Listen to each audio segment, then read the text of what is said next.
이혼 도장을 찍자 시어머니는 저더러 멍청한 년이라며 욕을 퍼부었습니다. 일주일 후 시어머니는 온 가족을 이끌고 제가 결혼 전에 산 빌라로 쳐들어왔지만 현관은 이미 제 지문과 비밀번호로 바뀐 뒤였습니다. 저는 손에 쥔 펜을 매만졌습니다. 손가락으로 플라스틱 겉면에 달아빠진 부분을 부드럽게 쓸어보았죠. 편의점에서 몇천 원 주고 산 이 펜은 제 10년 청춘처럼 싸구려 취급을 받다 가차없이 버려졌습니다. 차가운 유리 테이블 위에는 새하얀 종이가 놓여 있었고 이혼이라는 두 글자는 마치 사형 선고처럼 굵게 찍혀 있었습니다. 하지만 제게 그것은 자유로 향하는 통행증과도 같았죠. 그때 제 생각을 찢고 시어머니 김 여사의 날카로운 목소리가 뇌리에 박혔습니다. 시어머니는 맞은편에 앉아 화려한 꽃무늬 원피스를 입고 쩍 벌린 자세로 앉아 있었고 목에는 쇠사슬만큼이나 굵은 가짜 금목걸이를 걸고 있었습니다. 작은 눈은 탐욕으로 번들거렸고 더위 만만한 표정을 숨기지 않았습니다. 빨리 서명하고 꺼져. 애도 못 낳는 주제에 자리만 차지하고 있어. 우리 아들은 새 행복 찾으러 가야 하니까 너 기다려줄 시간 없다고. 저는 남편 민준 씨를 쳐다봤습니다. 그는 저를 보지 않았습니다. 강민준, 제가 온 마음을 다해 사랑했던 남자. 돌아가신 부모님이 남겨주신 유산으로 이 아파트 계약금을 내줬던 남자. 매달 할부금 대부분을 제가 허리가 휘도록 갚아왔던 남자. 그런 그가 지금은 휴대폰만 뚫어져라 보고 있었습니다. 분명 어린 내연녀에게 문자를 보내고 있겠죠. 포마드로 반질반질하게 넘긴 머리. 제가 지난달에 사준 명품 셔츠까지. 모든 것이 완벽하게 차려입었지만 그의 눈빛만은 저를 피하고 있었습니다. 어머니, 그만 좀 하세요. 민준 씨가 중얼거렸습니다. 언제나처럼 힘없는 반항이었죠. 그는 고개조차 들지 못했습니다. 민준 씨의 비겁함은 더 이상 제게 상처가 되지 않았습니다. 그저 역겨울 뿐이었죠. 연기해야만 했습니다. 버림받고 멍청하고 불쌍한 아내 역할을 완벽하게 해내야만 했습니다. 저는 가슴이 오르락내리락 하도록 심호흡을 한 뒤 눈물 젖은 목소리로 겨우 입을 열었습니다. 어머니, 민준 씨, 이 집 사는데 저도 돈을 보댔잖아요. 어떻게 저를 빈손으로 내쫓으실 수 있어요? 저는 이제 어떻게 살아요? 김 여사가 비웃었습니다. 그 웃음소리는 칼날처럼 날카로웠습니다. 네가 뭘 보태? 전부 내 아들이 번 돈이야. 내 그깟 디자이너 월급으로 이 집값을 감당할 수 있을 것 같아? 집에서 놀고 먹으면서 내 아들 등골만 빼먹은 주제에 타던 중고차 한 대 주는 것만으로도 감지덕지해야지. 서명 안 하면 소송 갈 거야. 그때 되면 그 고물차도 못 가져가. 시어머니의 말은 절반은 맞았습니다. 제 디자이너 월급만으로는 부족했죠. 하지만 그건 집 대출금을 갚고 이 온 식구를 먹여 살리고 대학생인 시동생 민호의 용돈까지 대주기에는 부족하다는 뜻이었습니다. 민준 씨의 돈은 그가 따로 챙겨 내연녀에게 선물을 사주고 친구들과 유흥비로 썼고 제 돈은 공동생활비였습니다. 저는 고개를 푹 숙이고 어깨를 들썩이며 흐느끼는 척했습니다. 민준 씨, 뭐라고 말 좀 해봐요. 우리 10년 부부였잖아요. 민준 씨는 마침내 고개를 들었지만 여전히 제 눈을 똑바로 쳐다보지 못했습니다. 그는 서류만 바라보며 말했습니다. 서윤 씨, 서명해. 미안해. 우리 인연은 여기까지야. 서로를 위한 길이라고 생각해. 나도 너무 지쳤어. 지쳤다고? 그랬겠죠. 내연녀와 몰래 만나느라 지쳤겠죠. 모범적인 남편인 척 연기하느라 지쳤겠죠. 그럼 저는요? 저는 지치지 않았을까요? 저는 눈을 감았습니다. 그날 밤의 기억이 다시 떠올랐습니다. 출장에서 일찍 돌아와 남편을 놀라게 해주고 싶었던 그 밤. 제 작업실에서 들려오던 웃음소리. 제가 디자인 작업을 하던 그 방. 살짝 열린 문틈으로 민준 씨와 그 여자가 벌거벗은 채 제가 늘 앉던 소파 위에서 뒹굴고 있었습니다. 그리고 그날 밤 민준 씨가 내뱉은 말이 제 심장을 꿰뚫었습니다. 걱정 마, 자기야. 우리 멍청한 마누라는 아무것도 몰라. 소처럼 일만 하는 기계거든. 걔가 번 돈은 우리가 마음껏 쓰면 돼. 이 아파트도 조만간 우리 것이 될 거야. 우리 엄마가 걔 쫓아낼 방법 찾고 있으니까. 소처럼 일만 하는 멍청한 마누라. 저는 눈을 떴습니다. 떨림은 사라지고 그 자리를 차가운 평온함이 채웠습니다. 하지만 저는 여전히 비통한 표정을 유지했죠. 빈손으로 낡은 차 한 대만 가지고 나갈게요. 저는 넋나간 사람처럼 중얼거렸습니다. 좋아요. 서명할게요. 당신에게 자유를 주기 위해서. 저는 펜을 들어 제 이름 박서윤 세 글자를 단호하게 써 내려갔습니다. 김 여사가 환호성을 지르며 굶주린 매처럼 서류를 낚아챘습니다. 서명이 날아갈세라 입으로 호호 불기까지 했죠. 그래, 좋아, 아주 좋아. 이제 내 짐이나 싸서 나가. 아, 싸갈 짐도 별로 없겠구나. 다 낡아빠진 옷까지 몇 벌이 전부겠지. 빨리빨리 움직여. 내 새 며느리가 곧 이사 올 거니까. 저는 자리에서 일어섰습니다. 의자가 뒤로 밀리며 끼익 소리를 냈죠. 저는 그들을 쳐다보지 않았습니다. 조용히 침실로 향했습니다. 그곳에는 제가 지난주에 미리 싸둔 작은 캐리어가 있었습니다. 그 안에는 제가 가장 자주 입는 옷 몇 벌과 디자인 도구뿐이었습니다. 저는 캐리어를 끌고 거실로 나왔습니다. 민준 씨는 여전히 휴대폰에 콜을 받고 있었죠. 김 여사는 아파트를 둘러보며 평면 TV를 만져보고 가죽 소파를 툭툭 쳐보고 있었습니다. 이 TV는 벽에 걸어야지. 여기 두니까 자리만 차지하네. 그리고 이 소파 말이야. 내일 민호랑 민호 약혼녀 유미 불러서 보라고 해. 걔들이 마음에 들어하면 저쪽 집으로 옮기게. 그건 제가 6개월 할부로 겨우 장만한 특별 주문 제작한 소파였습니다. 저는 캐리어 손잡이를 꽉 잡았습니다. 그래, 이제 가. 빨리 꺼져버려. 김 여사가 파리를 쫓듯 손을 휘저었습니다. 저는 문을 열고 캐리어를 끌고 밖으로 나갔습니다. 등 뒤로 문이 쾅 닫혔습니다. 거의 동시에 철컥 하고 문 잠그는 소리가 들렸습니다. 제가 다시 돌아올까봐 두려웠던 거겠죠.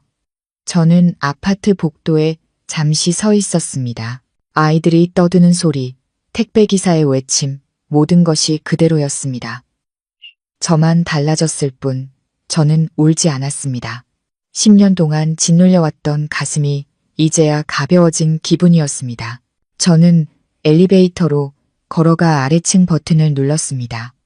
엘리베이터 거울 속에는 35살의 한 여자가 비쳤습니다.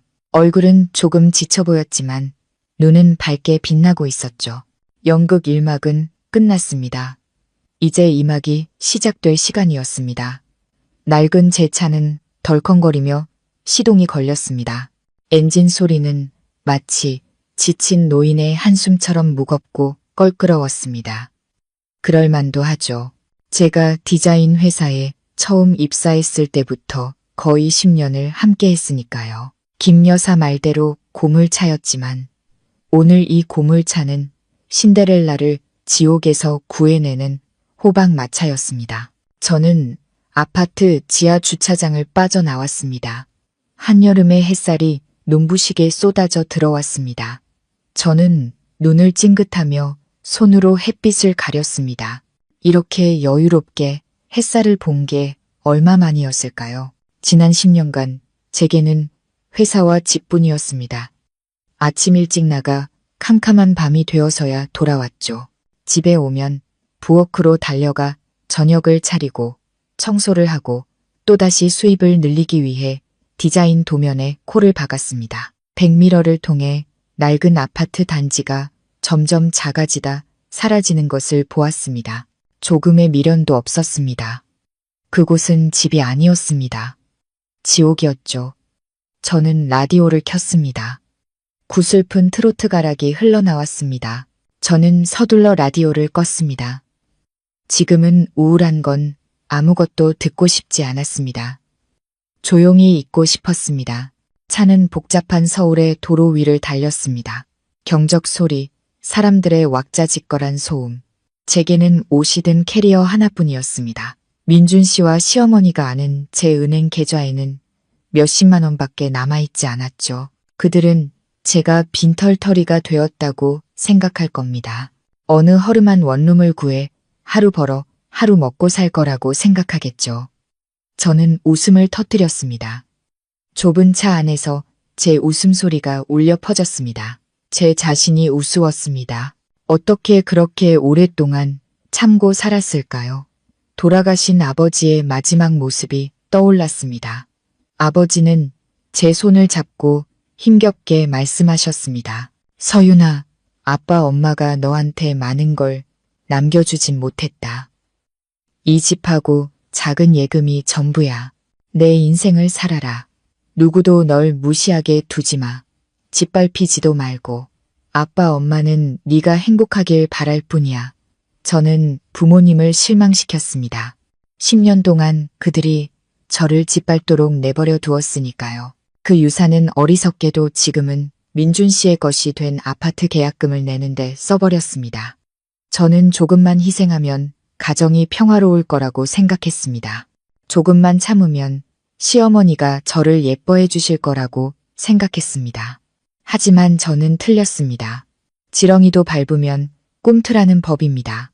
제 인내는 그들의 탐욕을 키웠을 뿐이고 제 희생은 당연한 것이 되었습니다. 민준 씨의 외도를 알았을 때 저는 난리를 피우지 않았습니다. 딱 하룻밤을 울었습니다. 10년의 어리석음을 씻어내는 눈물이었습니다. 다음 날 아침 저는 침착하게 지훈 씨를 찾아갔습니다. 이지훈 변호사. 그는 제게 친오빠 같은 사람이었고 대학 시절부터 저를 조용히 도와주던 선배였습니다. 지훈 씨는 안타까운 눈빛으로 저를 바라봤습니다. 결심한 거야? 네, 결심했어요. 이혼하고 싶어요. 하지만 지금은 아니에요. 오빠가 도와줄 일이 있어요. 그리고 그때부터 제 계획이 시작되었습니다. 제 차는 큰 길을 벗어나 새로 생긴 신도시로 접어들었습니다. 이곳의 도로는 널찍했고 양옆으로는 푸른 가로수가 늘어서 있었습니다. 민준 씨의 낡은 아파트와는 달리 공기는 맑고 조용했습니다. 저는 속도를 줄이며 이 기분을 만끽했습니다. 자유, 그 느낌은 콧등이 시큰해질 만큼 달콤했습니다. 하지만 이것은 행복과 해방의 눈물이었습니다. 저는 이혼 서류를 손에 쥐고 의기양양해 하던 김 여사의 얼굴을 떠올렸습니다. 저를 속였다고 생각하며 비웃던 민준 씨의 미소를 떠올렸습니다. 마음껏 웃으라고 하세요. 마음껏 즐기라고 하세요. 진짜 재미있는 연극은 아직 시작도 안 했으니까요. 저는 10년의 청춘과 부모님의 유산을 잃었습니다. 하지만 값비싼 교훈을 얻었고 이제 모든 것을 100배, 1000배로 되찾을 것입니다. 차는 커다란 경비 초소 앞에 멈췄습니다. 깔끔한 제복을 입은 경비원이 걸어 나왔습니다. 제 차를 보더니 그는 미소 지으며 손을 들어 인사했습니다. 박서윤님, 오셨습니까? 네, 안녕하세요. 저도 미소로 화답했습니다. 차단기가 천천히 올라갔고 낡은 제 차는 매끈한 아스팔트 도로를 달려 아너스 힐 단지 안으로 들어갔습니다. 이곳이야말로 제가 속한 곳이었습니다. 그들은 제가 고물차 한 대밖에 없다고 생각하겠죠. 하지만 그들은 몰랐습니다. 이 차가 저를 집으로 데려다 주고 있다는 것을. 진짜 제 집으로. 제 낡은 차는 3층짜리 현대식 빌라 앞에 멈춰서자 초라해 보였습니다. 제주도 프로젝트 성공 보너스로 산 제 하얀색 벤츠 옆에 얌전히 주차했죠. 민준 씨와 김 여사는 존재조차 모르는 차였습니다. 저는 차에서 내려 심호흡을 했습니다. 아너스 힐의 공기는 확실히 달랐습니다. 길가를 따라 심어진 목련 향기가 은은하게 퍼져왔습니다. 이곳은 새소리와 나뭇잎 스치는 바람소리 외에는 거의 완벽한 고요함이 감돌았습니다. 저는 높은 나무 대문 앞에 서서 지문 인식기에 손가락을 가져다 댔습니다. 삑 하는 가벼운 소리와 함께 무거운 대문이 옆으로 스르르 열리며 잘 가꿔진 정원이 모습을 드러냈습니다. 이곳이 제 집, 제 진짜 보금자리였습니다. 저는 작은 캐리어를 끌고 돌길을 걸었습니다. 이 빌라는 3년 전에 샀습니다. 민준 씨에게 무언가 미심쩍은 점이 있다는 의심이 들기 시작한 직후였죠. 저는 아직도 그날을 생생히 기억합니다. 우연히 그의 휴대폰에서 문자를 봤던 그날, 자기가 너무 보고 싶어. 집사람은 지겨워 죽겠어. 그때는 세상이 무너지는 것 같았습니다. 하지만 저는 울거나 소리치지 않았습니다. 조용히 화면을 캡처해 두었죠. 바로 그때 제가 2년 동안 공들여온 대형 디자인 프로젝트가 승인되었고 보너스와 수수료로 큰돈이 제 계좌로 들어왔습니다.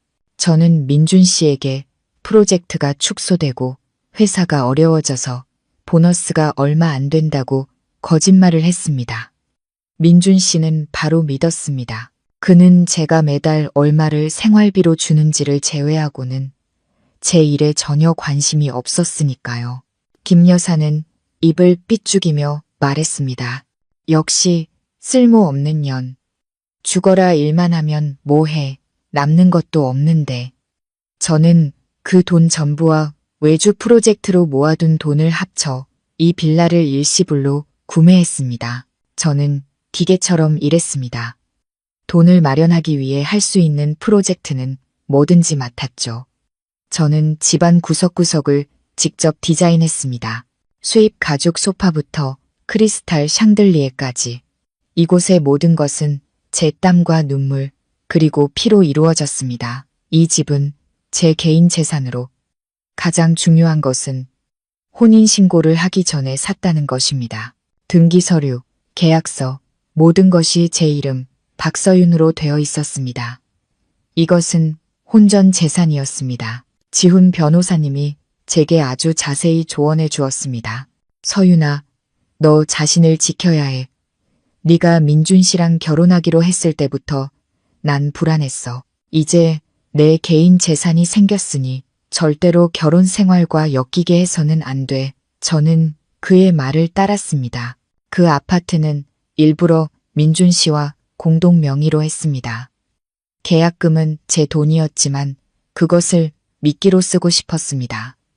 그들 모자의 끝없는 탐욕을 위한 미끼로 저는 문을 열고 집 안으로 들어섰습니다.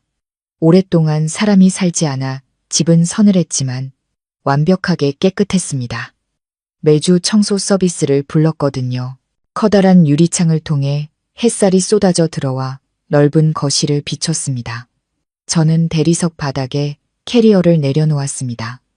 둔탁한 소리가 울렸습니다. 저는 집안을 한 바퀴 둘러보았습니다.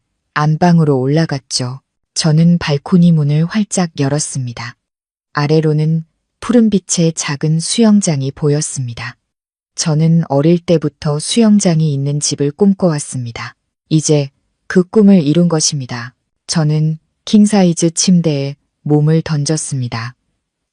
폭신한 매트리스가 깊숙이 꺼졌습니다. 너무나 지쳤습니다. 10년 동안 거짓 속에서 살았고 10년 동안 현모양처 착한 며느리 연기를 해야 했습니다. 10년 동안 만족할 줄 모르는 사람들을 기쁘게 하려고 애썼습니다. 이제 다 끝났습니다. 저는 눈을 감았지만 잠들지는 않았습니다. 다음 계획을 생각하고 있었습니다. 이혼 서류에 서명한 것은 첫 단계일 뿐이었습니다. 저는 김 여사와 민준 씨를 잘 압니다. 그들은 저를 가만두지 않을 것이고 저 또한 그들을 가만둘 생각이 없었습니다. 저는 휴대폰을 꺼내 한 번호로 전화를 걸었습니다. 여보세요? 지훈 오빠? 서윤아, 일은 다 끝났어? 수화기 넘어 지훈 씨의 목소리는 따뜻하고 다정했습니다. 네, 서명했어요. 지금 제 집에 와 있어요. 잘했어. 지훈 씨가 안도의 한숨을 내쉬었습니다. 푹 쉬어. 나머지는 내가 알아서 할게. 아니요. 저는 단호하게 말했습니다. 아직 쉴 수 없어요. 오빠, 이거 좀 도와줘요. 그 아파트 보안 시스템이랑 잠금 장치를 전부 바꾸고 싶어요. 당장요. 그들이 다시 들어올 기회를 조금도 주고 싶지 않아요. 지훈 씨는 잠시 침묵했습니다. 확실해. 그 아파트는 법적으로 네가 민준 씨에게 주기로 동의한 거잖아. 저는 차갑게 웃었습니다. 집을 준다고 했지. 그 안에 있는 것들까지 준다고는 안 했어요. 그리고 더 중요한 건 그들이 저한테 했던 것처럼 자기 집에서 쫓겨나는 기분이 어떤 건지 똑같이 느끼게 해주고 싶어요. 지훈 씨는 제 뜻을 알아차렸습니다. 알았어. 보안회사에 바로 연락할게. 걱정하지 마. 그런데 서윤아, 정말 괜찮은 거야? 괜찮아요. 저는 단호하게 말했습니다. 지금보다 더 괜찮았던 적은 없어요. 저는 전화를 끊고 휴대폰을 옆으로 던졌습니다. 샤워를 해야 했습니다. 지난 10년의 모든 먼지와 더러움을 씻어내야 했습니다. 부드러운 실크 가운을 걸치고 욕실에서 나왔을 때 저는 다시 태어난 기분이었습니다. 맞아요. 제 생자숑. 이것이 훗날 제 주얼리 브랜드의 이름이 될 것입니다. 잿더미 속에서 다시 태어난다는 의미로 저는 빌라의 보안 통제실에 서 있었습니다. 이곳은 제가 특별히 설계한 작은 방으로 서재의 책장 뒤에 숨겨져 있었습니다. 큰 화면은 16개로 분할되어 대문, 정원, 수영장에서부터 집안의 모든 복도까지 사각지대 없이 보여주었습니다. 이 시스템은 최신형이었습니다. 저는 제 안전을 위해 아낌없이 투자했습니다. 낡은 아파트에서 10년을 사는 동안 저는 단 한 번도 안전하다고 느껴본 적이 없었습니다. 김 여사는 예비 열쇠를 가지고 있었고 노크도 없이 언제든 제 방에 불쑥 들어왔습니다. 제 물건을 뒤지고 제가 책상 위에 둔 영수증 하나하나를 샅샅이 살폈습니다. 저는 마치 유리상자 안에서 사는 것 같았지만 그건 더럽고 숨 막히는 유리상자였습니다. 이제는 다릅니다. 이곳, 이 요새에서는 제 허락 없이는 누구도 대문을 넘을 수 없습니다. 저는 전자 울타리 시스템, 움직임 감지 센서, 그리고 조용히 작동하는 카메라들을 바라보았습니다. 이것이야말로 제 노동의 결실이었고 저는 그것을 지킬 것입니다. 휴대폰이 울렸습니다. 지훈 씨였습니다. 서윤아, 다 끝났어. 지훈 씨의 목소리는 힘찼습니다. 보안회사에서 그쪽 아파트 잠금 장치를 전부 교체했다고 보고했어. 일반 자물쇠는 심을 바꿨고 전자 도어락은 기존 비밀번호랑 지문 전부 무효화시켰어. 내가 새로 프로그래밍해서 이제 내 지문이랑 내 지문으로만 열 수 있어. 새 열쇠는 방금 나한테 배달됐는데 내가 보관할까? 네, 오빠가 맡아줘요. 고마워요. 천만에. 그런데 다시 물어보는데 왜 이렇게까지 하는 거야? 넌 이미 빈손으로 나가기로 했잖아. 그들이 난리치면 어떡하려고. 저는 미소 지었습니다. 아주 차가운 미소라는 걸 저도 알았죠. 이렇게 해야만 해요, 오빠. 그들에게 교훈을 줘야죠. 제가 그 집에 대해서는 빈손으로 나왔지만 제 합법적인 소유권을 포기한다는 뜻은 아니었어요. 그 이혼 합의서는 덫이었고 그들은 기꺼이 그 덫으로 걸어 들어왔어요. 지훈 씨는 잠시 말이 없었습니다. 그는 변호사였기에 항상 논리적이고 법적으로 생각한다는 것을 알았죠. 그 집, 내 혼전 재산 맞지? 혼인신고 2달 전에 산 거. 정확해요. 제가 답했습니다. 제가 제 돈으로 샀다는 걸 증명하는 모든 은행 거래 내역서, 오빠가 다 가지고 있잖아요. 나중에 등기할 때 민준 씨 이름을 공동 명의로 올린 건 그 사람과 시어머니에게 희망을 주기 위해서였어요. 그들이 그 집을 제게서 빼앗을 수 있다고 생각하게 만들려고요. 이혼 합의서에 제가 공동 재산인 아파트에 대한 분할을 요구하지 않는다고 쓴 건 제가 그게 제 개인 재산이라는 걸 증명하면 법적 효력이 없어요. 그냥 빨리 이혼하려고 이용한 것뿐이에요. 생각보다 훨씬 치밀하구나, 서윤아. 지훈 씨의 목소리에는 감탄과 걱정이 섞여 있었습니다. 정말 변했어. 변한 게 아니에요. 오빠, 더 이상 착한 척 안 하는 것뿐이에요. 저는 전화를 끊고 다시 보안 화면을 보았습니다. 제 빌라 안은 모든 것이 평화로웠습니다. 하지만 저는 폭풍이 이제 막 시작되었다는 것을 알았죠. 지훈 씨에게 전화할 때 저는 한 가지를 더 설치했습니다.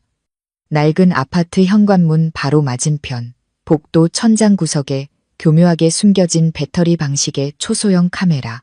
저는 제 눈으로 직접 봐야 했습니다. 그들의 승리가 잿더미로 변하는 순간, 그들이 어떤 반응을 보일지를 안전이 최우선이었습니다. 제 재산의 안전, 제 계획의 안전, 그리고 제 감정의 안전. 저는 다시는 누구에게도 상처받지 않을 것입니다. 저는 제 진짜 작업실로 들어갔습니다. 낡은 아파트의 세배는 됨직한 넓은 방에서 컴퓨터를 켰습니다. 제 생을 위한 첫 디자인 스케치를 시작할 시간이었습니다. 빌라로 이사 온 지 이틀이 지나서야 저는 제 절친 수진이에게 전화를 걸었습니다. 걱정시키고 싶지 않았지만 모든 것을 털어놓을 사람이 필요했습니다.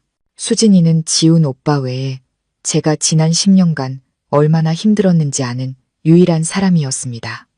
야, 이 기집애야, 너 어디야? 전화기 너머로 언제나처럼 에너지가 넘치는 수진이의 목소리가 터져 나왔습니다.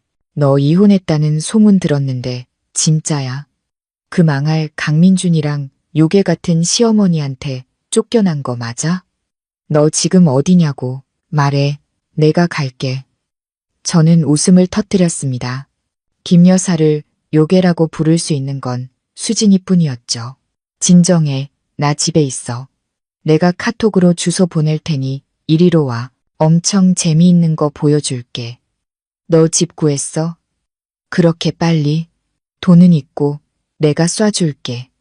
와보면 알아. 저는 웃으며 전화를 끊었습니다. 30분 후 초인종이 요란하게 울렸습니다. 카메라를 보니 수진이가 대문 앞에서 입을 떡 벌리고 제 빌라를 쳐다보고 있었습니다. 수진이는 제 낡은 차 주위를 맴돌다가 다시 제 벤츠를 보고 또 빌라를 쳐다봤습니다. 완전히 혼란스러운 표정이었죠.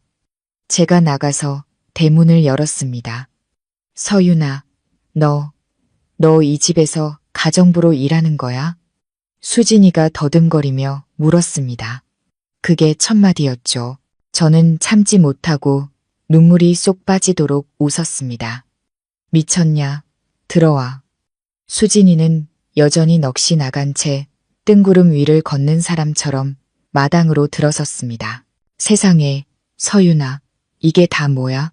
너 로또 맞았어? 제가 수진이를 거실로 데려가 시원한 물 한 잔을 따라 주었지만 수진이는 아직도 정신을 차리지 못했습니다. 소파를 만져보고 샹들리에를 올려다보고 발코니로 달려가 수영장을 내려다봤습니다. 박서윤, 솔직히 말해. 너 어떤 재벌이랑 바람난 거지? 수진이가 휙 돌아서며 심각한 눈빛으로 물었습니다. 저는 수진이의 머리를 꿀밤 한 대 먹였습니다. 바람은 무슨 안 잡아. 저는 모든 것을 이야기했습니다. 3년 전 이 집을 사기로 결심한 것부터 소처럼 일하며 한 푼 두 푼 몰래 모았던 과정, 민준 씨의 외도를 목격한 그날 밤, 그리고 이틀 전 빈손으로 나오는 척 연기했던 이혼 소동까지 전부 말이죠. 이야기를 다 들은 수진이는 아무 말도 하지 않았습니다. 벌떡 일어나 거실을 서성거렸죠. 미친년, 수진이가 소리쳤습니다. 야, 너 진짜 대박이다.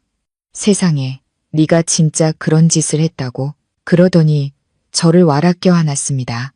꽉, 야, 나 진짜 무서웠잖아. 네가 그놈들한테 시달리다 우울증 걸려서 나쁜 생각이라도 하는 줄 알았다고. 그런데 이렇게 조용히 한 방을 준비하고 있었을 줄이야. 수진이가 저를 밀치고 머리부터 발끝까지 훑어보았습니다. 잘했다. 내 친구, 진짜 잘했어. 그래서 그 아파트는 어떻게 할 거야? 자물쇠 바꿨어. 제가 어깨를 으쓱했습니다. 뭐라고? 수진이가 또 소리쳤습니다.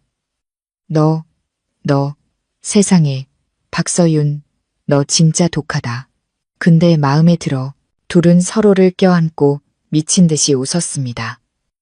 제 눈에서는 또 눈물이 흘렀지만 이번에는 해방감의 눈물이었습니다.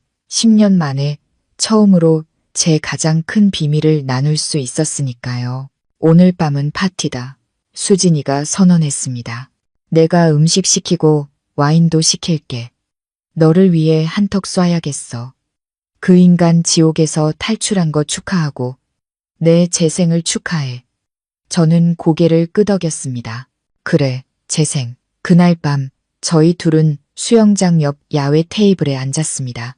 시원한 바람이 불었고 저희는 와인 2병을 비웠습니다. 수진이는 욕을 했습니다. 김 여사부터 민준 씨, 그 내연녀, 시동생 민호까지 저를 힘들게 했던 모든 사람을 욕했죠. 저는 그저 웃으며 술을 마셨습니다.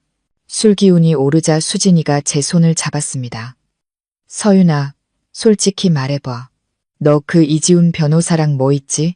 저는 잠시 멈칫했습니다. 무슨 소리야? 지훈 오빠는 그냥 친오빠고 내 은인이야. 은인? 수진이가 눈썹을 치켜떴습니다. 내가 보기엔 아빠가 딸 걱정하는 것보다 더 널 챙기던데. 널 보는 눈빛이 그냥 오빠 동생 사이는 아니었어. 진짜야. 저는 손사래를 쳤습니다. 너 취했어. 그냥 여동생처럼 안타까워서 그러는 거야. 하지만 제 마음속에 무언가 작은 파문이 일었습니다. 지훈 오빠는 정말 제게 너무나 많은 도움을 주었고 보답을 바라지도 않았으니까요. 아, 됐고. 수진이가 손을 저었습니다. 이제 어쩔 거야? 김 여사네가 집 달라고 찾아오지 않을까? 저는 의미심장하게 웃었습니다. 기다리고 있어. 아마 오래 안 걸릴 거야. 장담하는데 지금쯤 그 아줌마는 며느리 쫓아내고 집 차지했다고 온 동네에 자랑하고 다닐걸. 수진이가 고개를 끄덕였습니다. 딱 그 아줌마 스타일이지. 에이, 그 인간들 신경 꺼. 자, 내가 여왕으로 거듭난 걸 축하하며 건배. 그날 밤 저는 10년 만에 가장 깊은 잠을 잤습니다. 곁에 친구가 있고 나만의 요새가 있었습니다. 저는 모든 것을 맞이할 준비가 되어 있었습니다. 제 예상대로 제가 떠난 지 일주일 후, 그 일주일 동안 저는 천국에서 사는 것 같았습니다. 아침 9시에 일어나 직접 아침을 차려 먹고 수영을 한두 바퀴 돈 다음 작업실에 앉았습니다. 주얼리에 대한 아이디어가 샘솟았고 저는 쉴 새 없이 스케치를 했습니다. 저녁에는 수진이와 맛집에 가고 영화를 봤습니다. 스파에 가고 머리도 새로 했죠. 저는 완전히 다른 사람이 된 것 같았습니다. 물론 적들의 동태를 살피는 것도 잊지 않았습니다. 엿듣거나 누군가에게 염탐을 부탁할 필요도 없었죠. 저는 김 여사가 어떤 사람인지 잘 알았습니다. 좋은 소문은 멀리 퍼지고 나쁜 소문은 더 멀리 퍼지는 법이죠. 김 여사는 후자였습니다. 저는 그저 아파트 아래층에 사는 이웃 아주머니 화영 씨에게 전화만 걸면 됐습니다. 저는 가끔 그 집 선반이나 장롱을 무료로 디자인해주곤 해서 꽤 친했거든요. 저는 아무렇지 않게 안부를 물었습니다. 어머, 서윤 씨, 이사 갔어요? 화영 씨의 목소리가 전화기 너머로 높아졌습니다. 세상에, 왜 그렇게 급하게 갔어요? 요 며칠 서윤 씨 시어머니 김 여사 있잖아요.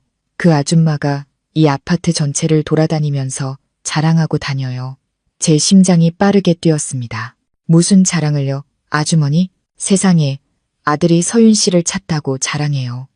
서윤 씨가 애도 못 낳는다고 쫓겨났다고요. 빈손으로 쫓겨났다고 엄청 멍청하다고 하던데요. 이제 이 아파트는 자기 아들 거라고. 저는 휴대폰을 꽉 쥐었습니다. 그러셨어요. 그게 다가 아니에요. 아주 거만하게 어깨에 힘주고 다니면서 만나는 사람마다 자랑한다니까요. 이번 주말에 자기가 여기로 이사 온다고 선언했어요. 혼자 오는 것도 아니에요. 온 가족이 다 들어온대요. 아들 민호랑 걔 약혼녀까지. 이 아파트가 넓으니까 민준 씨 부부는 안방 쓰고 민호 부부는 서윤 씨 쓰던 방 쓰게 할 거래요. 에다, 자기는 거실에서 지낼 거라고. 저는 평정심을 유지하려고 무척 애를 썼습니다. 그래서 언제 이사 온대요? 일요일 아침, 그러니까 내일 아침이래요. 심지어 자기네 가족이 새 집에 정착하는 걸 보여주려고 노인회 할머니들까지 초대했대요. 어휴, 그 아줌마는 정말. 서윤 씨, 내가 진짜 안타까워서 하는 말인데 너무 착해서 그래. 어떻게 그 집을 그냥 뺏겨. 내가 보기엔 서윤 씨도 고생 많이 했는데, 아, 이제 다 지난 일인걸요. 액돌했다고 생각해야죠. 저는 화영 씨가 제 목소리에서 통쾌함을 눈치챌까 봐 서둘러 전화를 끊었습니다. 전화를 끊고 한숨을 내쉬었습니다. 제 계산대로였습니다. 김 여사의 탐욕은 끝이 없었죠. 그녀는 집뿐만 아니라 제 명예까지 원했습니다. 저를 진흙탕 속에 처박고 싶어 했죠. 자신의 승리를 온 세상에 과시하고 싶어 했습니다. 그 아파트는 낡았지만 중심가에 있었고 100제곱미터가 넘었습니다. 시가로도 거의 10억은 될 겁니다. 김 여사에게는 전 재산이나 마찬가지였죠. 그녀는 저를 성공적으로 쫓아냈습니다. 자신이 승자라고 생각했죠. 이제 아들 민호와 그 약혼녀 유미까지 끌어들이려 하고 있었습니다. 방 3개짜리 아파트에 6명을 우겨 넣을 셈이었습니다. 민준의 내연녀, 김여사, 민호, 유미, 그리고 어쩌면 김여사 자신까지 그곳을 시장 바닥으로 만들 작정이었습니다. 저는 시동생 민호가 떠올랐습니다. 키는 크고 덩치는 좋았지만 게으름뱅이였죠. 지난 몇 년간 그의 학비와 유흥비는 모두 제 손에서 나갔습니다. 물론 부부 공동 생활비라는 명목하에 김 여사는 항상 말했습니다. 형수가 시동생 챙겨야지. 나중에 민호가 성공하면 형수한테 효도할 거야. 효도는커녕 그는 손만 벌릴 줄 알았죠. 민호의 약혼녀 유미는 시골 출신의 착하고 수줍어 보이는 아이였습니다. 아마 유미도 이 가족의 가짜 부유함에 속았을 겁니다. 김 여사는 분명히 그들에게 이 아파트에서 분가시켜주겠다고 약속했을 겁니다. 너무나 좋은 미끼였죠. 탐욕, 헛된 체면, 무지. 김 여사는 모든 것을 갖추고 있었습니다. 노인회까지 초대해서 보여주고 싶다고요? 좋습니다. 구경꾼은 많을수록 좋죠. 제 연극에는 관객이 많을수록 더 재미있으니까요. 저는 휴대폰을 들어 보안 카메라 앱을 켰습니다. 화면은 어두웠지만 작은 빨간 점이 카메라가 여전히 작동 중임을 알려주고 있었습니다. 배터리를 확인하니 아직 90%나 남아 있었습니다. 긴 연극 한 편을 상영하기에 충분했죠. 내일 아침이 바로 심판의 날이 될 것입니다. 일요일 아침, 저는 평소보다 일찍 일어났습니다. 수영도, 작업실에도 가지 않았습니다. 대신 고급 연잎차를 우렸습니다. 예전에는 김 여사가 낭비라고 욕할까봐 감히 사지도 못했던 차였습니다. 저는 찻주전자를 들고 발코니로 나가 태블릿 PC를 테이블 위에 놓았습니다. 보안 카메라 앱을 열었죠. 화면에는 낡은 아파트 복도가 보였습니다. 모든 것이 고요했습니다. 저는 차를 한 모금 마셨습니다. 제 마음도 이상할 정도로 고요했습니다. 초조하지도 두렵지도 않았습니다. 그저 차가운 기다림만이 있었습니다. 정확히 아침 9시 태블릿 스피커에서 소음이 들리기 시작했습니다. 바퀴 끄는 소리, 왁자지껄한 웃음소리, 그리고 그들이 나타났습니다. 카메라 영상은 약간 흐릿했지만 한 사람 한 사람을 알아보기에 충분했습니다. 선두에는 김 여사가 있었습니다. 붉은색 벨벳 원피스를 입고 목에는 여전히 가짜 금목걸이를 걸고 있었죠. 마치 시찰 나온 여왕님 같았습니다. 거만하고 의기양양한 표정을 감출 수 없었죠. 그 뒤에는 민준 씨가 있었습니다. 조금 피곤해 보였지만 웃고 있었죠. 아마 내연녀에게 웃어주는 거겠죠. 아, 아니군요. 내연녀는 없었습니다. 아직 김 여사가 허락하지 않았나 봅니다. 민준 씨는 큰 가방을 들고 있었고 그 뒤를 민호와 유미가 따랐습니다. 민호는 박스로 가득 찬 카트를 낑낑대며 밀고 있었고 유미는 커다란 이불을 안고 있었습니다. 유미의 얼굴은 지쳐 보였지만 눈은 희망으로 반짝였습니다. 아마도 자신만의 집에서 새로운 도시 생활을 꿈꾸고 있겠죠. 맨 뒤에는 냉장고를 옮기는 이삿짐센터 직원 2명이 따라왔습니다. 그리고 화영 씨 말대로 복도 끝에는 할머니 3분이 어렴풋이 보였습니다. 김 여사가 초대한 절친들이겠죠. 자, 김 여사의 날카로운 목소리가 카메라를 뚫고 들려왔습니다. 민준아, 문 열어. 내 새집 문을 열라고. 민호, 유미, 짐 조심해서 옮겨. 저 상자 안에 든 TV는 엄마가 새로 산 거니까 너희 방에 놔. 네, 어머니. 민호가 우렁차게 대답했습니다. 모두가 아파트 문 앞에 멈춰 섰습니다. 제가 10년 동안 살았던 천이로 민준 씨가 의기양양한 표정으로 앞으로 나섰습니다. 그는 열쇠 꾸러미를 꺼내 자물쇠에 꽂았습니다. 저는 결과를 알면서도 숨을 죽였습니다. 철컥 하는 소리가 났습니다. 열쇠는 들어갔지만 돌아가지 않았습니다. 민준 씨가 멈칫했습니다. 그는 열쇠를 빼서 다시 시도했습니다. 여전히 안 됐습니다. 왜 그래? 김 여사가 조급해하기 시작했습니다. 문 하나 여는 것도 제대로 못해? 아니, 이상하게 열쇠가 안 돌아가요. 어머니, 민준 씨가 당황하기 시작했습니다. 그는 자물쇠만 뚫어져라 쳐다봤죠. 비켜봐. 김 여사가 민준 씨를 옆으로 밀쳤습니다. 여자가 쓸모없으면 남자라도 쓸모 있어야지. 그 서윤이란 년이 가기 전에 자물쇠를 망가뜨려 놨나 보네. 엄마가 비밀번호 누를게. 그녀는 의기양양하게 전자도어락 숫자판에 손을 뻗었습니다. 그녀가 번호를 눌렀습니다. 저는 그 번호를 알았죠. 12만 3456. 그녀가 스스로 설정한 비밀번호였습니다. 더 복잡한 숫자는 기억하지 못했으니까요. 비밀번호가 틀렸습니다. 김 여사가 굳었습니다. 뭐, 틀렸다고. 그녀는 다시 눌렀습니다. 12만 3456. 비밀번호가 틀렸습니다. 이게 대체 무슨 일이야? 김 여사의 미간이 찌푸려졌습니다. 그럼 65만 4321인가? 비밀번호가 틀렸습니다. 3번 틀리셨습니다. 민준아, 너 비밀번호 뭘로 했어? 김 여사가 아들에게 빽 소리쳤습니다. 전 설정 안 했어요. 전부 어머니가 하셨잖아요. 민준 씨가 손사래를 치며 얼굴이 하얘졌습니다. 그럼 지문으로 해. 김 여사가 그제야 생각났다는 듯 자신의 엄지손가락을 스캐너에 갖다 댔습니다. 시스템은 조용했습니다. 잠시 후 전자음이 흘러나왔습니다. 유효하지 않은 지문입니다. 그녀는 검지를 시도했습니다. 유효하지 않은 지문입니다. 그녀는 민준 씨를 밀었습니다. 내가 해봐. 민준 씨가 떨리는 손으로 지문을 댔습니다. 유효하지 않은 지문입니다.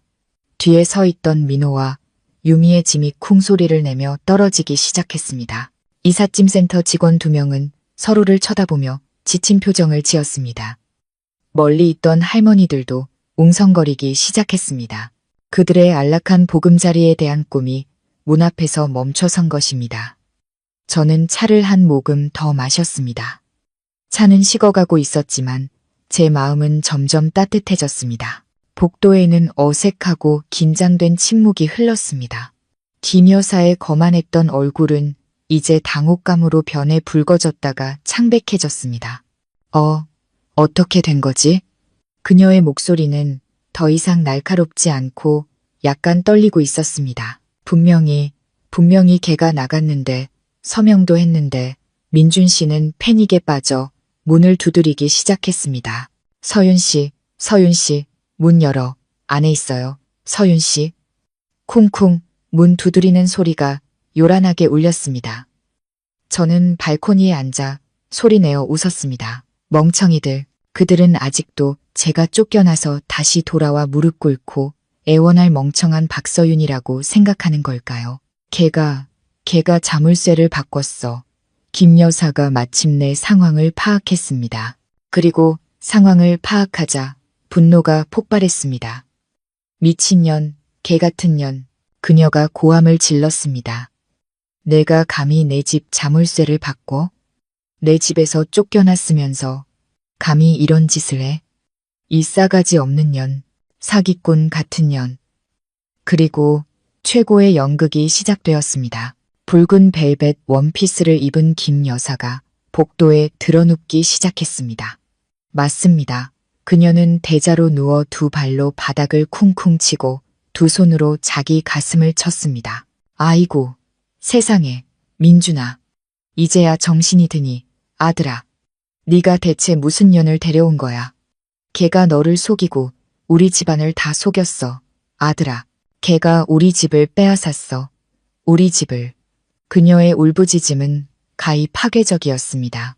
주변 아파트 문들이 열리기 시작했습니다. 이웃들이 구경하러 쏟아져 나왔습니다. 그녀의 친구인 할머니들은 얼굴이 새하얗게 질려 허둥지둥 달려왔습니다. 김 여사, 왜 이래? 일어나. 한 할머니가 그녀의 팔을 잡아 끌려 했습니다. 뭘 끌어? 다들 봐요. 내 전 며느리가 나한테 무슨 짓을 했는지 보라고. 그녀는 문을 가리키며 소리쳤습니다. 이혼하고 빈손으로 나가겠다고 했어. 고물차 한 대만 달라고 애원했다고. 근데 날 속이고 집을 차지하고 자물쇠를 바꿔서 날 못 들어가게 해. 내 집에. 아이고, 세상에. 민준 씨는 얼어붙은 채 서 있었습니다. 얼굴이 하얗게 질려 어쩔 줄 몰라 했죠. 민호와 유미는 서둘러 짐을 내려놓고 그녀를 부축하러 달려갔습니다. 어머니, 일어나세요. 사람들이 보잖아요. 보면 어때? 온 세상 사람들이 다 보게 해.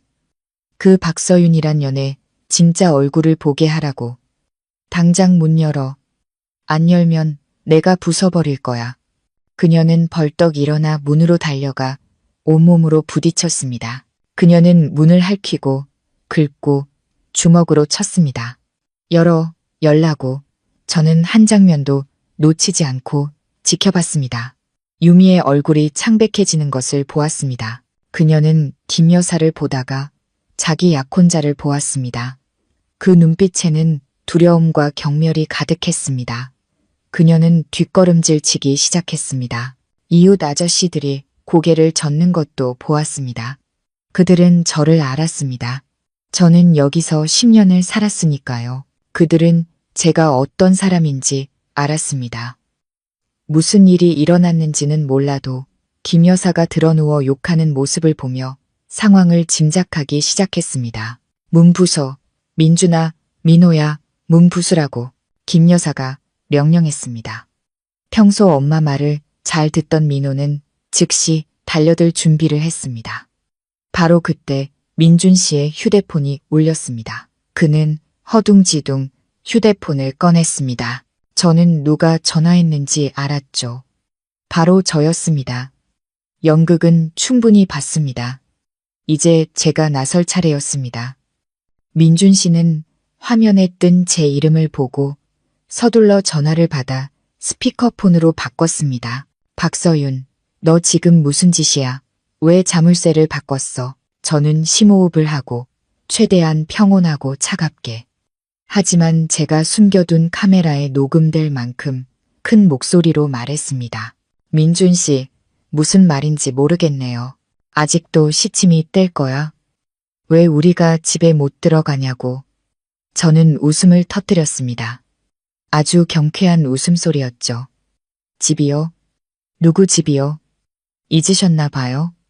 우리 이혼했어요. 그리고 저는 당신과 당신 가족을 제 집에 초대한 기억이 없는데요. 다시 침묵이 흘렀습니다. 김 여사마저 입을 다물고 휴대폰을 쳐다봤습니다. 너 뭐라고? 내 집이라고? 민준 씨가 더듬거렸습니다. 네, 맞아요. 저는 또박또박 명확하게 말했습니다. 푸른 아파트 1001호는 제 소유, 박서윤의 재산입니다. 제가 당신과 혼인 신고하기 전에 제 돈으로 산 집이에요. 기억 안 나세요? 아니야, 그럴 리 없어. 너 서류에 서명했잖아. 이 재산 포기한다고 했잖아. 민준 씨가 소리쳤습니다. 서명했죠. 공동 재산 분할을 요구하지 않겠다고 동의했어요. 하지만 그 집은 단 한 번도 공동 재산이었던 적이 없어요. 제 개인 재산이죠. 제가 10년 동안 당신을 살게 해준 거예요. 이제 더는 살게 해주고 싶지 않네요. 그뿐이에요. 아, 저는 잠시 말을 멈췄습니다. 그 이혼 합의서 서명해줘서 고마워요. 당신이랑 어머님 덕분에 생각보다 더 빨리 당신들에게서 벗어날 수 있었거든요. 김 여사가 휴대폰을 낚아챘습니다. 이 사기꾼 년 내가 감히 날 속여? 속인 적 없어요. 제가 맞받아쳤습니다. 저는 그저 어머님의 탐욕을 이용해서 어머님께 대항했을 뿐이에요. 제가 멍청하다고 생각하셨겠지만 진짜 멍청한 건 어머님이셨네요. 내가 널 고소할 거야. 이 문을 부숴버릴 거라고. 마음대로 하세요. 제가 말했습니다. 하지만 알려드리죠. 누군가 고의로 재산을 파손하면 보안 시스템이 자동으로 관할 경찰에 신고하게 되어 있어요. 아마 곧 도착할 거예요. 그리고 제 변호사도 오고 있는 중이고요. 거기서 계속 소리 지르고 우세요. 크게 우세요. 복도 카메라가 전부 녹화하고 있으니까. 말을 마치고 저는 전화를 끊었습니다. 태블릿 화면을 들여다보았습니다. 김 여사는 얼어붙은 채 서 있었고 휴대폰이 그녀의 손에서 떨어져 바닥으로 굴러갔습니다. 꿈은 산산조각 났습니다. 정의의 문은 그들 앞에서 굳게 닫혔습니다. 제가 전화를 끊는 순간 제 태블릿 화면은 아수라장이 되었습니다. 김 여사는 몇 초간 멍하니 서 있다가 화산처럼 폭발했습니다. 저 년이 감히 전화를 끊어, 감히 날 속여, 이 개같은 년이. 그녀는 더 이상 울며 불며 떼를 쓰지 않았습니다. 이제는 광기 어린 분노뿐이었습니다. 그녀는 민준 씨가 떨어뜨린 휴대폰을 주워 문을 향해 힘껏 던졌습니다. 휴대폰은 철문에 부딪혀 산산조각 났습니다. 민준 씨가 아악 하고 소리쳤지만 아무것도 하지 못했습니다. 문 부수라고. 내가 들어가야겠어. 저 집을 다 때려 부숴야겠다고. 전현을 죽여버릴 거야. 그녀는 이삿짐 센터 직원 2명에게 달려들었습니다. 아까부터 얼어붙은 듯 서 있던 사람들이었죠. 너희 둘, 문 부숴. 돈은 2배로 줄게. 두 직원은 난처한 표정으로 서로를 쳐다봤습니다. 사모님, 여긴 남의 집인데 저희는 그냥 일하러 온 사람들이라 어떻게 내가 감히 말대꾸를 해? 그녀가 달려들어 그들의 얼굴에 손가락질했습니다. 안 부수면 너희가 물건 훔쳤다고 경찰에 신고할 거야. 그녀가 막무가내로 굴고 있을 때 복도 끝에서 제복을 입은 경찰 2명이 나타났습니다. 아파트 경비원도 함께였죠. 그리고 그들 옆에는 다름 아닌 지훈 변호사님이 있었습니다. 지훈 오빠는 여전히 깔끔한 정장 차림에 서류 가방을 들고 당당한 모습이었습니다. 그는 카메라를 통해 저를 본 것이 아니라 문 쪽을 바라보며 살짝 미소 지었습니다. 안심하라는 미소였죠. 여기서 무슨 일입니까? 경찰의 목소리가 단호하게 울렸습니다. 누가 여기서 소란을 피우고 있습니까? 구경하던 이웃들이 길을 터주었습니다. 김 여사는 경찰을 보자 처음에는 흠칫했지만 이내 다시 떼를 쓰기 시작했습니다. 그녀는 아까보다 더 빨리 바닥에 주저앉았습니다. 경찰 아저씨들, 정의를 구현해 주세요. 그녀는 또다시 울며 불며 연기를 시작했습니다. 제 전 며느리가 저를 속이고 제 집을 빼앗았어요. 보세요. 제가 이사 왔는데 문을 안 열어줘요. 자물쇠를 바꾸고 집을 차지했어요. 아이고, 세상에. 경찰이 미간을 찌푸렸습니다. 진정하시고 일어나서 말씀하세요. 성함이 어떻게 되십니까? 이 집이 아주머니 집 맞습니까? 저는 김영희입니다. 여긴 제 아들 집이에요. 여기 강민준. 그녀는 민준 씨를 가리켰습니다. 이혼했는데 그 며느리가 빈손으로 나가겠다고 했어요. 서류도 있다고요. 그녀는 허둥지둥 가방을 뒤졌지만 서류가 있을 리 없었죠. 민준 씨가 서둘러 나서며 애써 침착함을 유지하려 했습니다. 제가 강민준입니다. 여긴 저희 부부의 아파트였습니다. 최근에 이혼했고 아내가 재산 분할 없이 나가겠다고 동의했습니다. 그런데 저희가 이사 오니 자물쇠를 바꿔놨습니다. 경찰은 민준 씨를 보고 널브러진 짐을 보고 바닥에 주저앉은 김 여사를 보았습니다. 그는 지훈 오빠에게 시선을 돌렸습니다. 그럼 당신은? 그때서야 지훈 오빠가 여유롭게 나섰습니다. 그는 김 여사 가족은 쳐다보지도 않고 경찰에게 고개 숙여 인사했습니다. 안녕하십니까? 저는 법무법인 정의의 이지훈 변호사입니다. 이 아파트 1001호의 소유주이신 박서윤님의 법률 대리인입니다. 변호사라는 두 글자가 울리자 복도 전체가 조용해졌습니다. 민준 씨와 김 여사는 입을 다물었습니다. 소유주요? 경찰이 눈썹을 치켜떴습니다. 하지만 이분은 자기 부부의 집이라고 하는데요. 네, 그건 오해입니다. 지훈 오빠가 차분하고 명확한 목소리로 말했습니다. 그리고 그것이 저희가 두 분을 번거롭게 해드린 이유이기도 합니다. 여기 김영희 씨 가족은 현재 재물손괴 미수 및 공공질서 문란 행위를 하고 있습니다. 너 거짓말하지 마. 김 여사가 벌떡 일어났습니다. 소유주는 무슨? 걘 내 아들 마누라고, 내 며느리야. 이 사기꾼 변호사야. 지훈 오빠는 그녀를 쳐다보지도 않았습니다. 그는 경찰을 향해 말했습니다. 관련자분들과 함께 관리사무소에서 이야기 나눌 수 있을까요? 여기서 이러면 다른 입주민들께 피해가 갑니다. 모든 법적 서류는 제가 가지고 왔습니다. 경찰이 고개를 끄덕였습니다. 좋습니다. 그렇게 하시죠. 김영희 씨, 강민준 씨, 강민호 씨. 관련자분들은 모두 관리사무소로 내려와 주십시오. 그리고 구경하시는 주민분들은 해산해 주시기 바랍니다. 모이지 마세요. 정의는 정말로 문을 두드렸습니다. 첫 번째 문은 바로 경찰서의 문이었습니다. 아파트 관리사무소 회의실의 공기는 무겁게 가라앉았습니다. 저는 그곳에 없었지만 수진이가 재빨리 달려가 있었습니다. 수진이는 관리사무소 직원인 척 한 구석에 앉아 제게 실시간으로 문자를 보내왔습니다. 야, 김 여사, 얼굴 완전 똥 씹은 표정이야. 새파랗게 질렸어. 수진이의 문자가 화면에 떴습니다. 회의실에는 경찰 2명, 지훈 오빠, 그리고 관리소장 외에 김 여사, 민준, 민호, 그리고 유미까지 있었습니다. 유미는 억지로 끌려온 듯 겁에 질려 고개만 푹 숙이고 있었습니다. 자, 이지훈 변호사님부터 말씀해 주시죠. 경찰이 입을 열었습니다. 지훈 오빠는 서류 가방을 테이블 위에 놓고 차분하게 열었습니다. 그는 두툼한 서류 뭉치를 꺼냈습니다. 경찰관님들, 지훈 오빠가 말을 시작했습니다.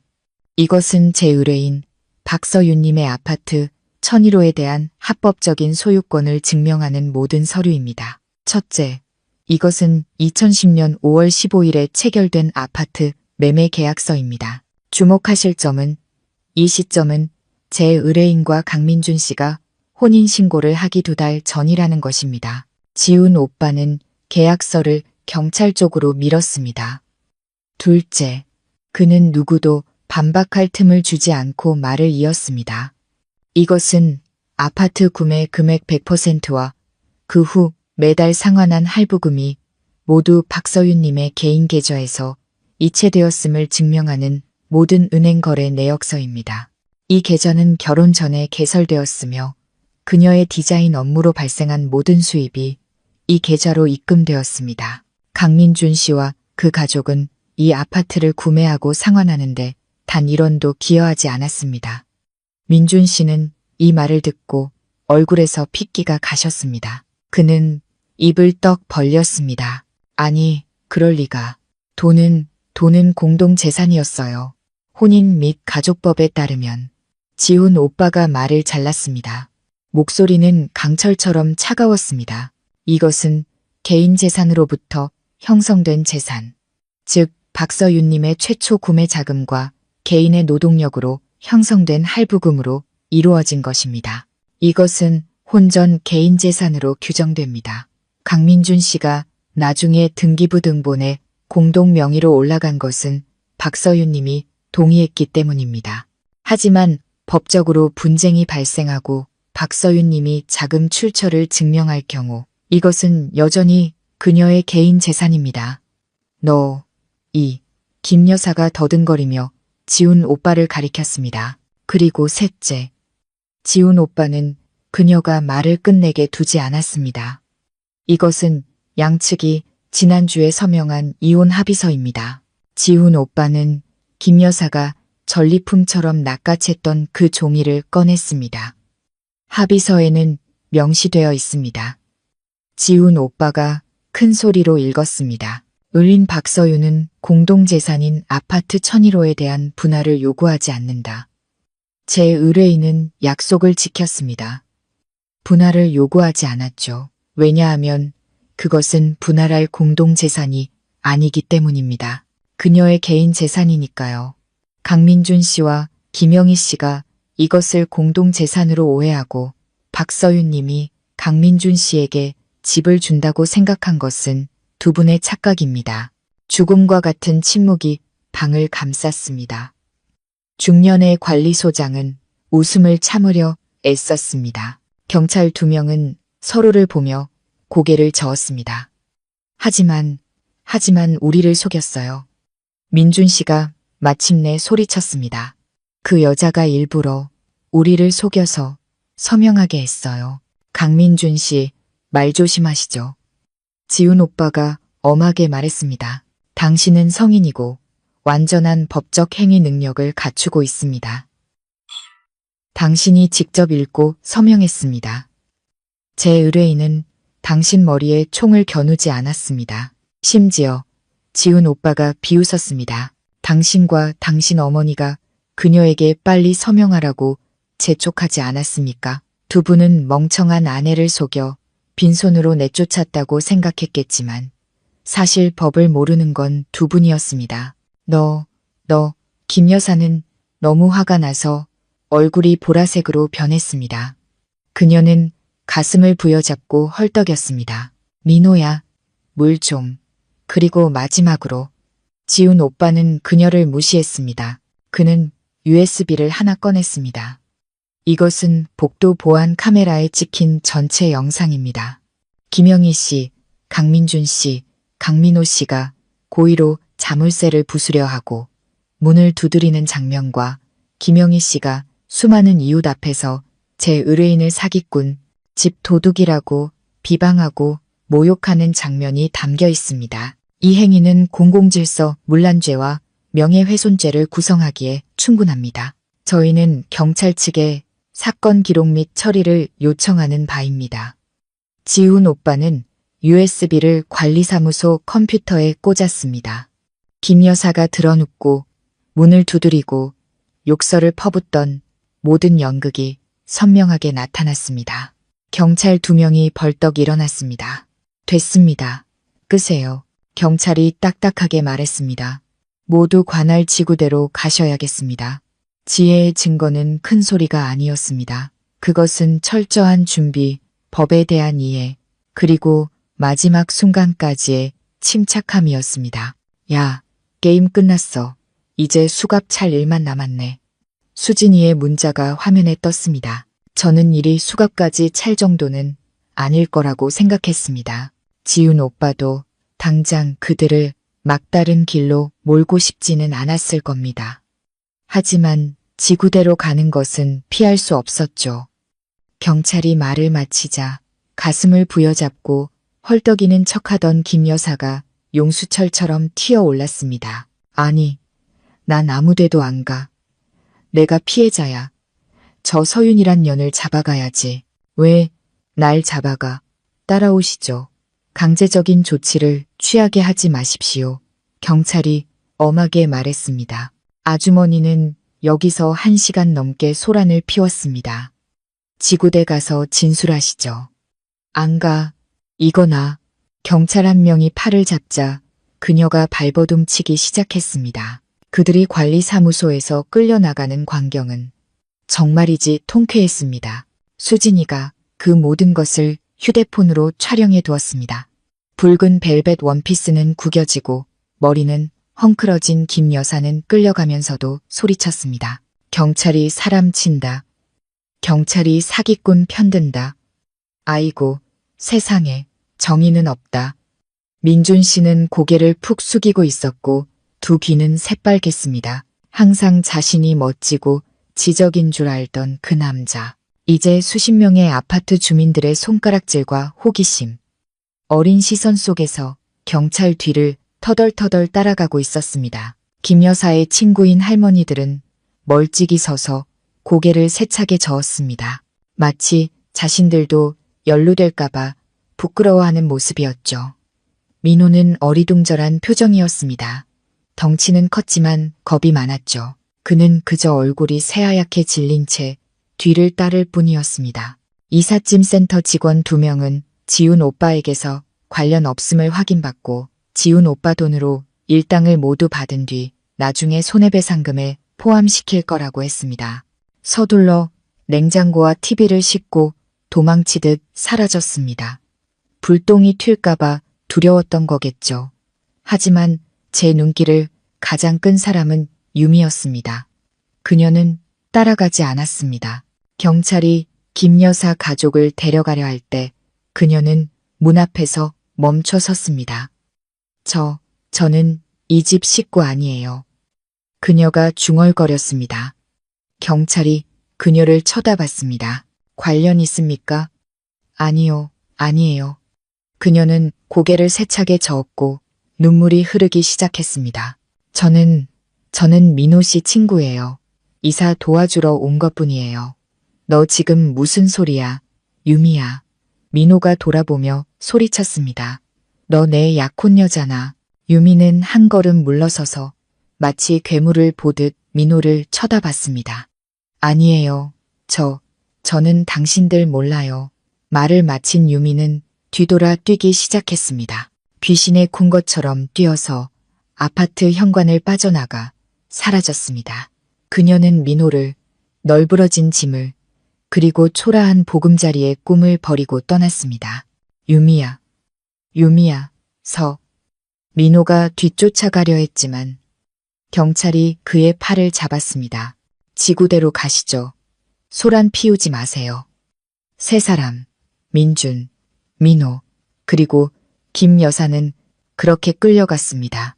수갑은 차지 않았지만 연행되는 모습은 범죄자와 다를 바 없었습니다. 양옆에 서 있던 이웃들이 수군거렸습니다. 어머, 내가 그럴 줄 알았어. 저 김 여사 보통 아니라고.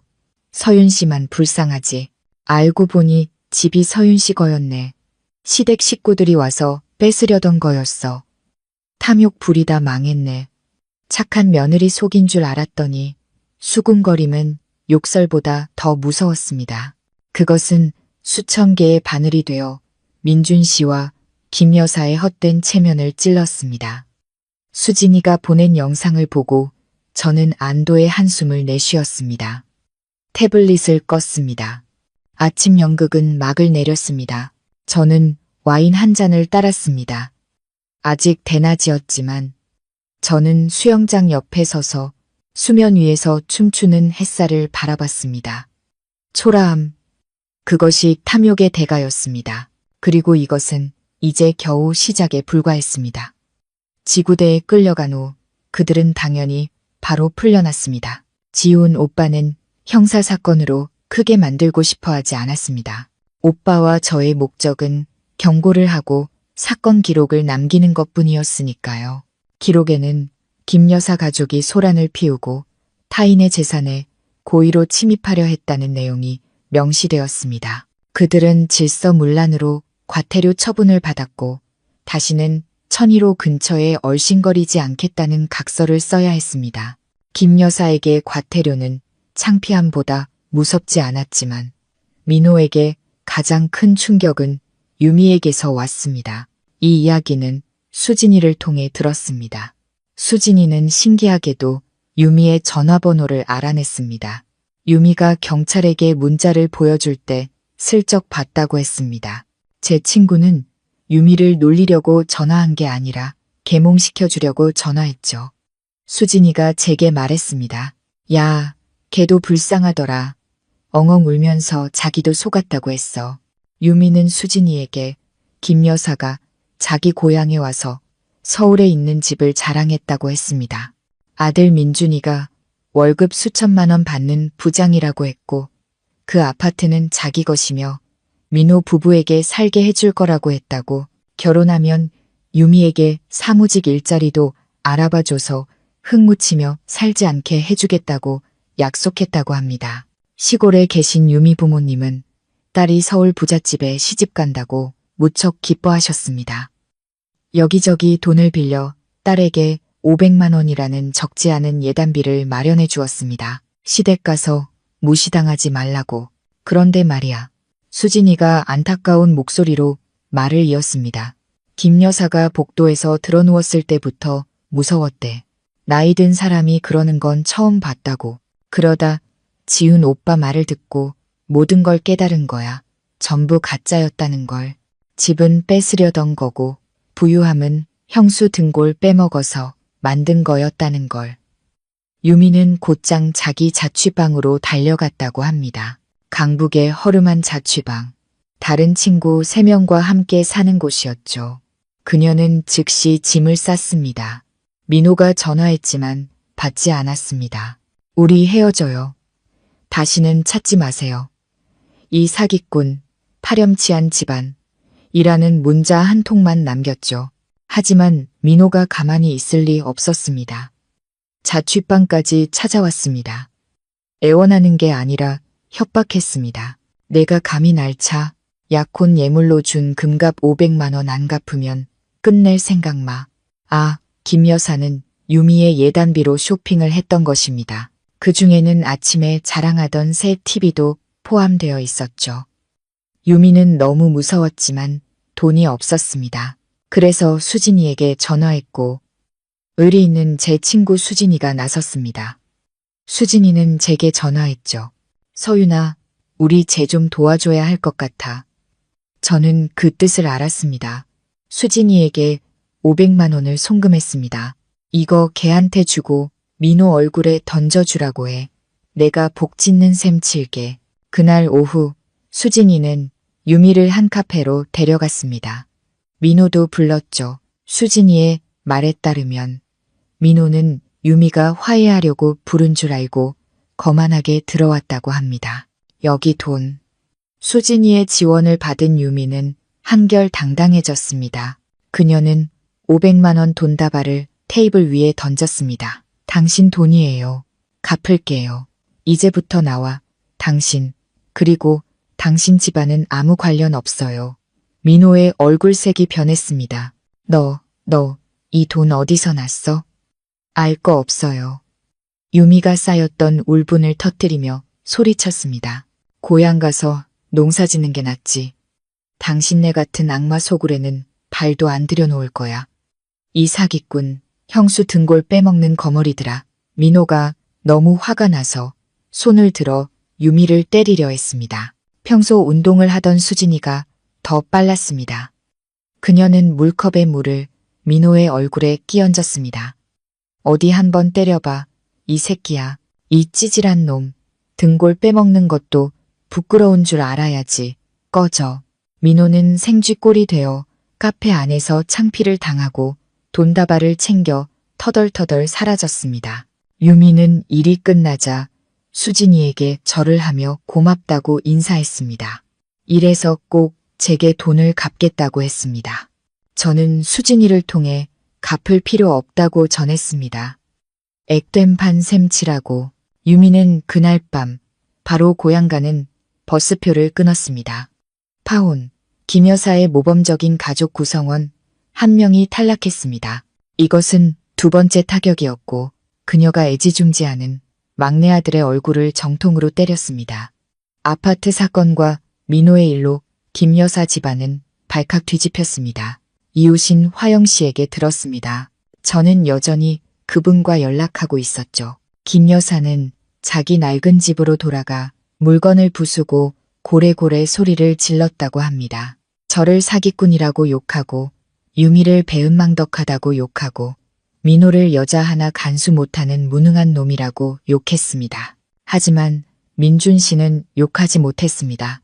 이제 민준 씨가 유일한 수입원이었으니까요. 아파트에서의 창피함 때문에 민준 씨는 그곳에 더 이상 얼굴을 비추지 못했습니다. 회사에도 가지 못했습니다. 집안에 일이 있다며 휴가를 냈죠. 하지만 저는 그가 숨어 있다는 것을 알았습니다. 3일간의 침묵이 흘렀습니다. 저는 김 여사 같은 사람에게 이 침묵은 더 큰 폭풍을 준비하기 위한 시간이라는 것을 알았습니다. 폭력을 쓸 수도 법을 이용할 수도 없을 때 그들의 잘못이 명백하므로 그들은 마지막이자 가장 더러운 무기인 여론을 이용할 것입니다. 제 생각대로 나흘째 아침 수진이가 제게 링크 하나를 보냈습니다. 페이스북에 아주 큰 맘카페에 올라온 글이었습니다. 제목은 안타까운 사연. 전처인 커리어우먼에게 사기당해 집까지 빼앗긴 남편이었습니다. 글은 당연히 익명 계정으로 작성되었습니다. 내용은 아주 비극적인 이야기였습니다. 착하고 성실하게 돈을 버는 남편 민준이 있었는데 배우긴 했지만 탐욕스럽고 독선적인 아내 바로 저를 만났다고 합니다. 10년 결혼 생활 동안 아내는 아이를 낳지 못했고 시어머니를 무시하고 남편을 쥐잡듯 잡았다고 절정은 이혼할 때였습니다. 아내 저는 불쌍한 척 연기하며 빈손으로 나가겠다는 이혼 서류에 서명하게 한 뒤 돌변해서 부부 공동 재산인 아파트를 빼앗고 자물쇠를 바꿔 시어머니와 남편을 내쫓았다고 글은 더 부풀려져 있었습니다. 연로하신 시어머니는 충격으로 쓰러져 응급실에 실려 가셨습니다. 남편은 배신감에 큰 충격을 받아 넋이 나간 채 일도 손에 잡지 못하고 있습니다. 아내의 말을 믿고 서류를 제대로 읽지도 않고 서명한 탓입니다. 10년간 함께한 아내가 그렇게 잔인할 줄은 꿈에도 몰랐습니다. 글에는 몰래 찍은 사진 한 장이 첨부되어 있었습니다. 김 여사가 병상에 누워있는 사진이었습니다. 창백하고 가련해 보였고 손에는 링거 바늘까지 꽂혀 있었습니다. 장담컨대 분노로 혈압이 올라 병원에서 링거 한 병 맞고 민준 씨에게 찍으라고 시킨 것이 틀림없었습니다. 이 글은 불륜녀 혐오, 버릇없는 며느리 혐오 심리를 가진 일부 네티즌들을 정확히 겨냥했습니다. 몇 시간 만에 수천 번 공유되었고 수만 개의 댓글이 달렸습니다. 세상에, 요즘 세상에 저렇게 악독한 여자가 있다니? 애도 못 낳는 주제에 성깔만 더럽네. 역시 어떤 시어머니든 마음에 안 드는 법이지. 남자가 너무 물러터져서 마누라만 믿다가 당했네. 꼴 좋다. 고소하세요. 정의를 되찾아야죠. 커리어우먼은 무슨 악마네. 제 이름은 언급되지 않았지만 제가 일했던 디자인 회사에 이름이 거론되었습니다. 저는 이미 오래전에 그만뒀지만 그들은 몰랐죠. 발빠른 몇몇은 민준 씨의 개인 페이스북까지 찾아냈습니다. 민준 씨는 즉시 프로필 사진을 검은색으로 바꾸고 하늘은 알고 있다. 뿌린 대로 거두리라 라는 단 한 줄의 상태 메시지를 올렸습니다. 네티즌들은 벌집을 쑤신 듯 했습니다. 그들은 민준 씨를 동정하고 전철을 욕하기 시작했습니다. 저는 댓글 하나하나를 읽었습니다. 손이 떨렸습니다. 두려워서가 아니라 희열 때문이었습니다. 그들은 스스로 마지막 덫으로 걸어 들어왔습니다. 제가 쳐놓은 덫으로 저는 지훈 오빠에게 전화했습니다. 오빠, 그들이 움직였어요. 봤어. 지훈 오빠의 목소리는 평온했습니다. 비방글이랑 댓글들 전부 캡처해서 증거 보존해뒀어. 김 여사가 입원했던 병원도 확인해 봤는데 고혈압으로 인한 어지럼증이었고 어제 이미 퇴원했더라. 저는 미소 지었습니다. 그럼 이제 마지막 일격을 가할 때인가요, 오빠? 그래, 지훈 오빠가 답했습니다. 네가 기다려온 순간이야. 이제 네가 진정한 의미에서 재생할 시간이야.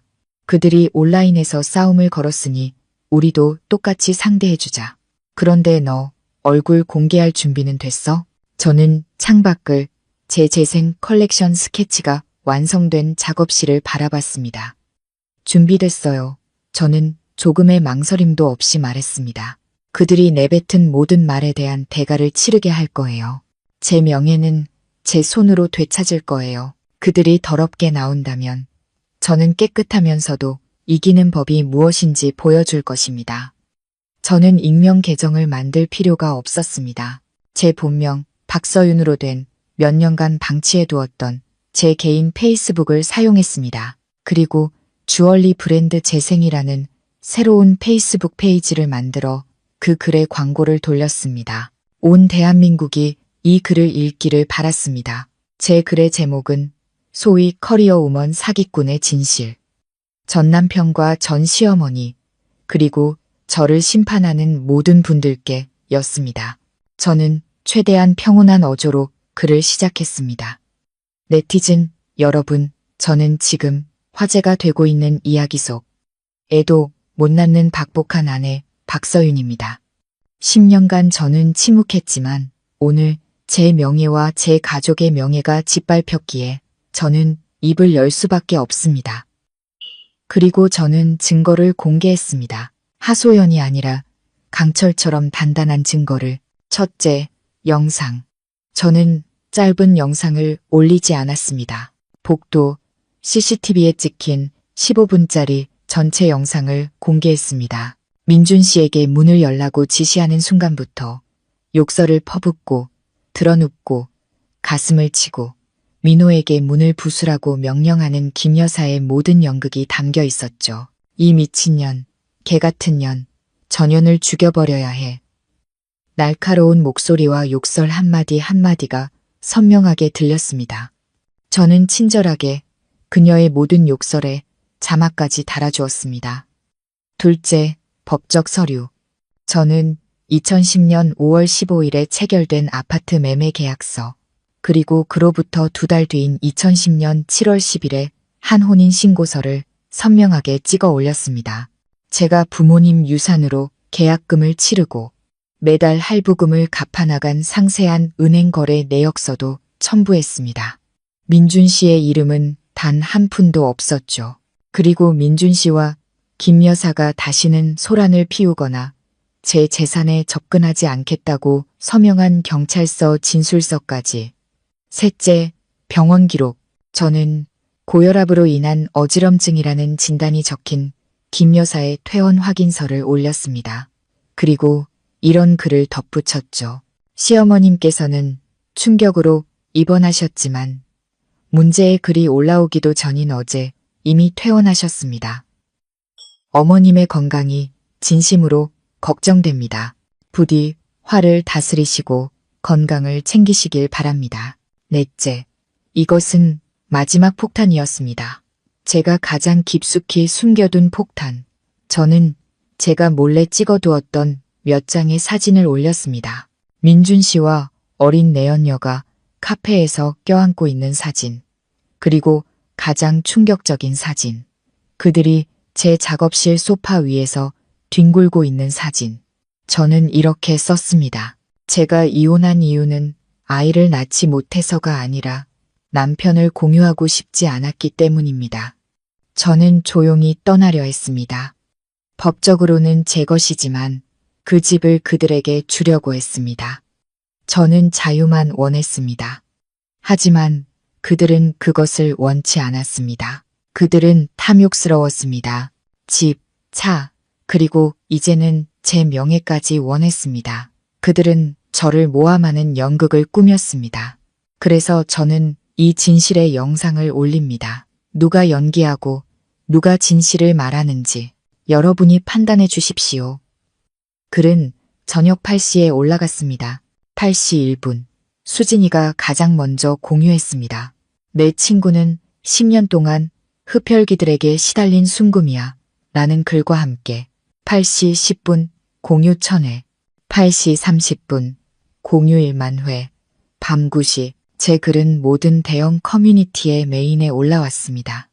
네티즌들은 폭발했습니다. 민준 씨의 글보다 훨씬 더 무서운 폭발이었죠. 분노는 180도 바뀌어 쓰나미처럼 김 여사 가족에게 덮쳤습니다. 그 익명의 글은 순식간에 삭제되었습니다. 수천 개의 위로 댓글이 달리던 민준 씨의 페이스북은 이제 불바다가 되었습니다.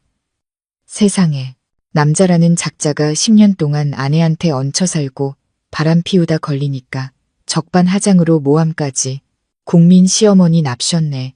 연기 대상감이다. 저 드러눕는 영상 진짜 소름 돋네. 무식하면 용감하다더니 도둑질하려다 안 되니까 소리부터 지르네. 법이 나서야 합니다. 명예훼손, 주거침입, 미수죄. 아내분 진짜 불쌍하다. 10년을 저런 악마 소굴에서 살았다니. 이혼 잘하셨어요. 민준 씨의 계정은 즉시 비공개로 전환되었지만 이미 너무 늦었습니다. 모든 것이 캡처되고 녹화되었으니까요. 저는 빌라에서 와인을 한 잔 마셨습니다. 지훈 오빠에게서 전화가 왔습니다. 너 정말 재생했구나. 그의 목소리에 웃음기가 묻어 있었습니다. 이제 그들은 도망칠 수 없어. 내일 정식으로 명예훼손으로 고소장 접수할 거야. 저는 수영장을 바라봤습니다. 달빛이 수면에 반사되어 반짝였습니다. 네, 판결을 원해요, 변호사님. SNS에서의 폭풍은 시작에 불과했습니다. 진짜 인과응보는 현실에서 느리지만 고통스럽게 찾아왔습니다. 다음 날 민준 씨의 회사에서 그는 금융회사의 영업팀장으로 신뢰와 깨끗한 이미지가 중요한 자리였습니다.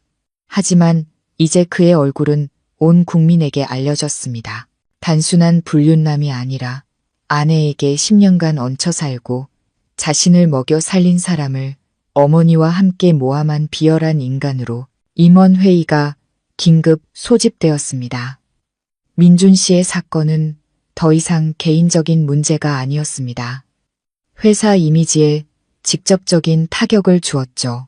고객들은 의문을 제기했고 협력사들은 우려를 표했습니다. 가정에 대한 도덕성이 없는 사람이 어떻게 사업에서 도덕적일 수 있겠는가. 오전 10시 민준 씨는 해고 통보 이메일을 받았습니다.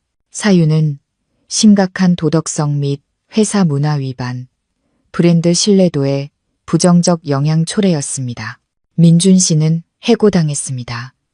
팀장직을 잃고 높은 수입원을 잃고 그가 자랑스러워하던 커리어마저 잃었습니다. 그는 동료들의 경멸 어린 시선 속에서 사무실 짐을 쌌습니다. 그는 내연녀에게 달려갔습니다. 어리고 예쁜 인턴이었던 그녀는 이미 인터넷에서 모든 것을 보았습니다.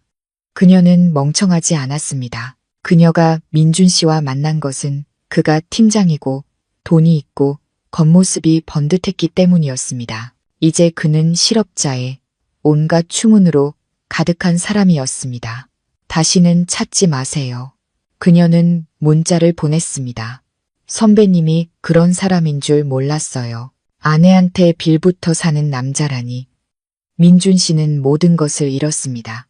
직업, 애인, 명예, 그는 김 여사의 낡고 초라한 집으로 돌아갔습니다. 그곳은 이제 묘지처럼 음산했습니다. 그리고 그곳에는 두 번째 인과응보가 기다리고 있었습니다. 김 여사는 제 글이 터진 후 문 밖으로 한 발짝도 나가지 못했습니다. 노인의 친구들은 위로가 아닌 비아냥거리기 위해 전화를 걸었습니다. 어머, 김 여사, 연기 너무 잘하더라. 배우하지 그래?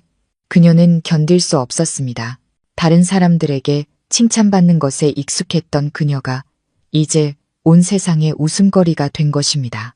분노, 창피함, 원한이 쌓이고 쌓였습니다. 민준 씨가 해고 소식을 안고 집에 돌아왔을 때 그것은 마지막 한 방울이었습니다. 김 여사는 눈을 부릅뜨고 민준 씨를 가리키며 욕을 하려 했지만 말이 나오지 않았습니다. 목에서 억 하는 소리만 났고 그대로 바닥에 쓰러졌습니다. 입은 비뚤어지고 한쪽 팔다리가 경직되었습니다. 이번에는 어지럼증이 아니었습니다. 뇌졸중이었습니다. 가벼운 뇌졸중이었지만 후유증을 남기기에는 충분했습니다. 민준 씨와 민호는 허둥지둥 그녀를 병원으로 옮겼습니다. 의사는 고개를 저었습니다. 고혈압과 심한 스트레스로 인한 뇌혈관 질환이었습니다. 다행히 목숨은 건졌지만 왼쪽 반신마비 후유증이 남을 것이며 장기간의 물리치료가 필요하다고 했습니다. 인과응보는 눈앞에 있었습니다. 실업자가 된 민준 씨는 이제 혼자서 침대에 누워있는 어머니를 돌봐야 했습니다. 민호는 언제나처럼 쓸모없이 앉아서 한탄만 했습니다. 모아둔 돈도 없었죠. 낡은 집은 이제 양 냄새와 김 여사의 신음소리로 가득 찼습니다. 바로 그때 민준 씨는 법원으로부터 소환장을 받았습니다. 박서윤이 그와 김영희 씨를 명예훼손 및 모욕죄로 정식 고소했으며 1억 원의 손해배상을 청구한다는 내용이었습니다. 제 소송 재판은 여론의 큰 관심을 받았습니다. 그날 기자들이 법정 안을 가득 메웠습니다. 저는 법정으로 들어섰습니다. 슬프거나 초라한 옷을 입지 않았습니다. 하얀색 정장을 입고 머리는 단정하게 잘랐으며 차분한 모습이었습니다. 저는 피해자였지만 울기 위해 온 것이 아니었습니다. 정의를 되찾기 위해 왔습니다. 반대편에는 민준 씨와 민호가 있었습니다. 민준 씨는 초췌했고 10년은 늙어 보였습니다. 반질반질하던 머리는 떡져 있었고 김 여사가 탄 휠체어를 밀고 있었습니다. 김 여사는 휠체어에 앉아 왼쪽 반신이 마비된 상태였습니다. 스카프로 몸을 칭칭 감았지만 비뚤어진 입과 저를 향한 증오의 찬 눈빛은 감출 수 없었습니다. 증거가 너무나 명백했기에 재판은 길지 않았습니다. 제 변호인인 지훈 오빠는 단호하게 변론했습니다. 존경하는 재판장님, 지훈 오빠가 일어섰습니다. 이것은 단순한 명예훼손 사건이 아닙니다. 이것은 탐욕이 채워지지 않았다는 이유만으로 한 인간의 명예를 조직적으로 고의적으로 짓밟은 행위입니다. 지훈 오빠는 김 여사가 복도에서 난동을 부리는 영상, 페이스북의 익명 비방글, 그리고 그 글로 인해 저를 향해 쏟아졌던 수천 개의 욕설과 모욕 댓글 증거 자료를 모두 제시했습니다. 민준 씨 또한 하늘은 알고 있다는 상태 메시지로 여론을 선동한 증거, 충격으로 입원했다는 거짓말과 달리 단순 어지럼증이었다는 진단서까지 피고들은 제 의뢰인을 파멸시키려 했습니다. 지훈 오빠가 말했습니다. 여론을 이용해 그녀를 죽이려 했습니다. 하지만 실패했습니다. 재판장이 민준 씨에게 물었습니다. 피고 강민준, 익명의 게시물이 피고와 피고의 모친 김영희 씨가 작성한 것임을 인정합니까? 민준 씨는 고개를 푹 숙였습니다. 피고, 똑바로 대답하세요. 재판장이 책상을 내리쳤습니다. 네. 민준 씨가 중얼거렸습니다. 어머니가 너무 화가 나셔서. 너 무슨 소리야. 김 여사가 갑자기 소리쳤습니다.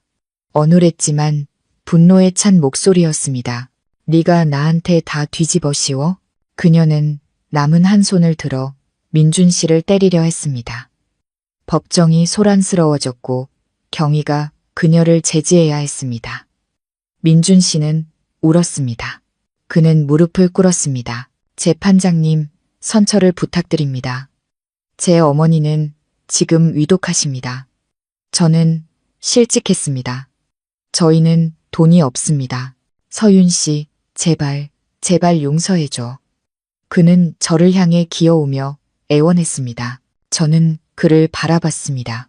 제가 한때 사랑했던 남자. 지금 그는 너무나 비참했지만 제 마음은 흔들리지 않았습니다. 그를 용서하면 누가 제 10년의 청춘을 돌려줄까요? 누가 제가 홀로 울었던 밤들을 돌려줄까요? 누가 제 부모님의 명예를 돌려줄까요? 저는 재판장의 눈을 똑바로 쳐다봤습니다. 고소를 취하할 생각이 없습니다. 법의 엄정한 처벌을 원합니다. 지훈 오빠가 일어섰습니다. 손해배상액 1억 원에 대하여 이 금액은 저희가 정신적 피해, 신용훼손, 그리고 명예회복을 위한 비용, 증거 수집 비용 등을 근거로 산정한 것입니다. 저희는 충분한 근거를 가지고 있습니다.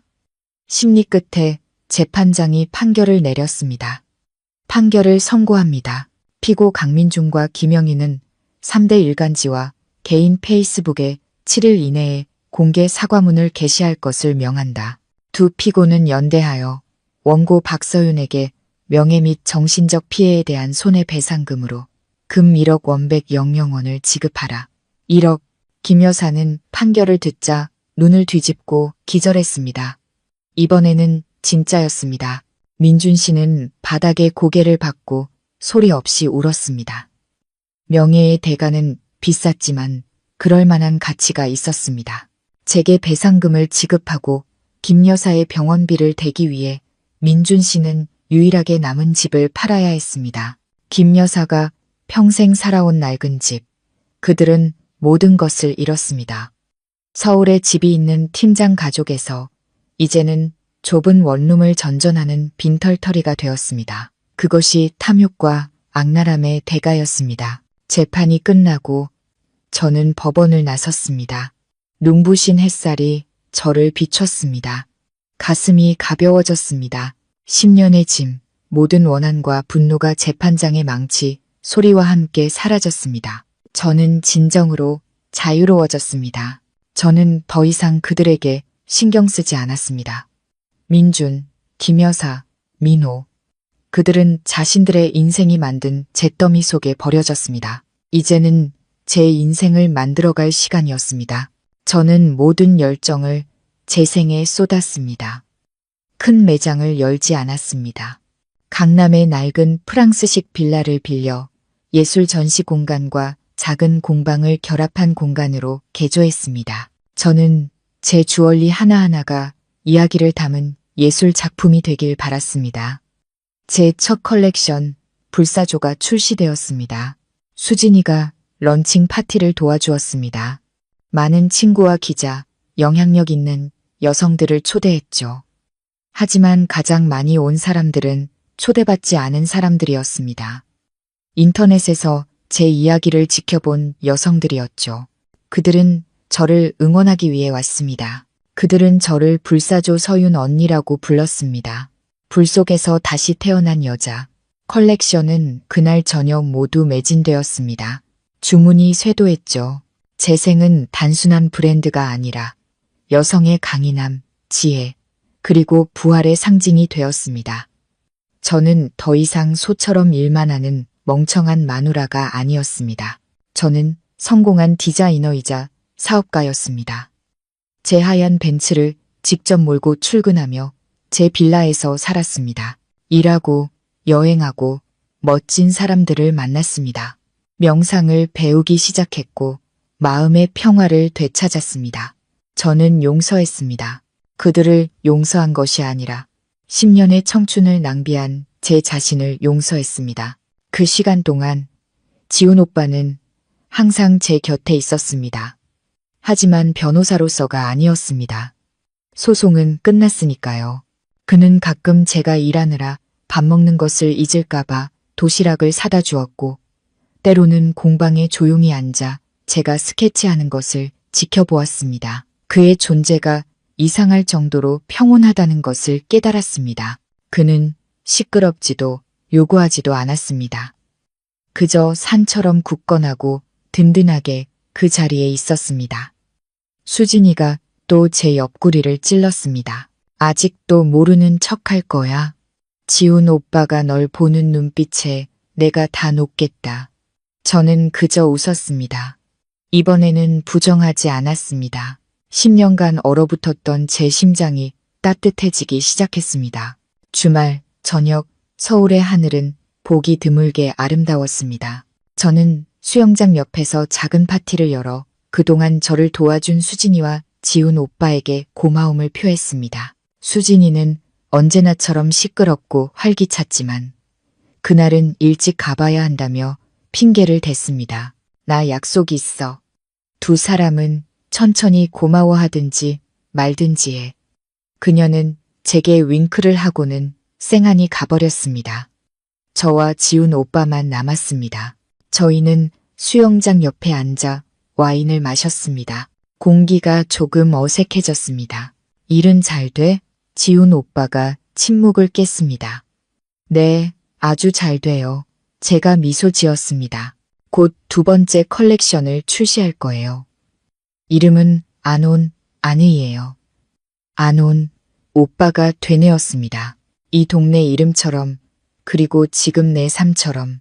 네, 저는 고개를 끄덕였습니다. 다 오빠 덕분이에요. 지훈 오빠가 저를 바라봤습니다. 그의 눈빛은 깊었고 더 이상 변호사나 친한 오빠의 눈빛이 아니었습니다. 한 남자의 눈빛이었죠. 서윤아, 지훈 오빠가 말했습니다. 목소리가 낮아졌습니다.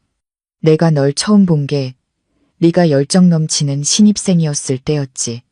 난 내가 사랑하고 희생하고 고통받는 걸 다 지켜봤어. 지난 10년 동안 어떤 때는 그냥 달려가서 널 그 지옥에서 끌어내고 싶었지만 나에겐 그럴 자격이 없었어.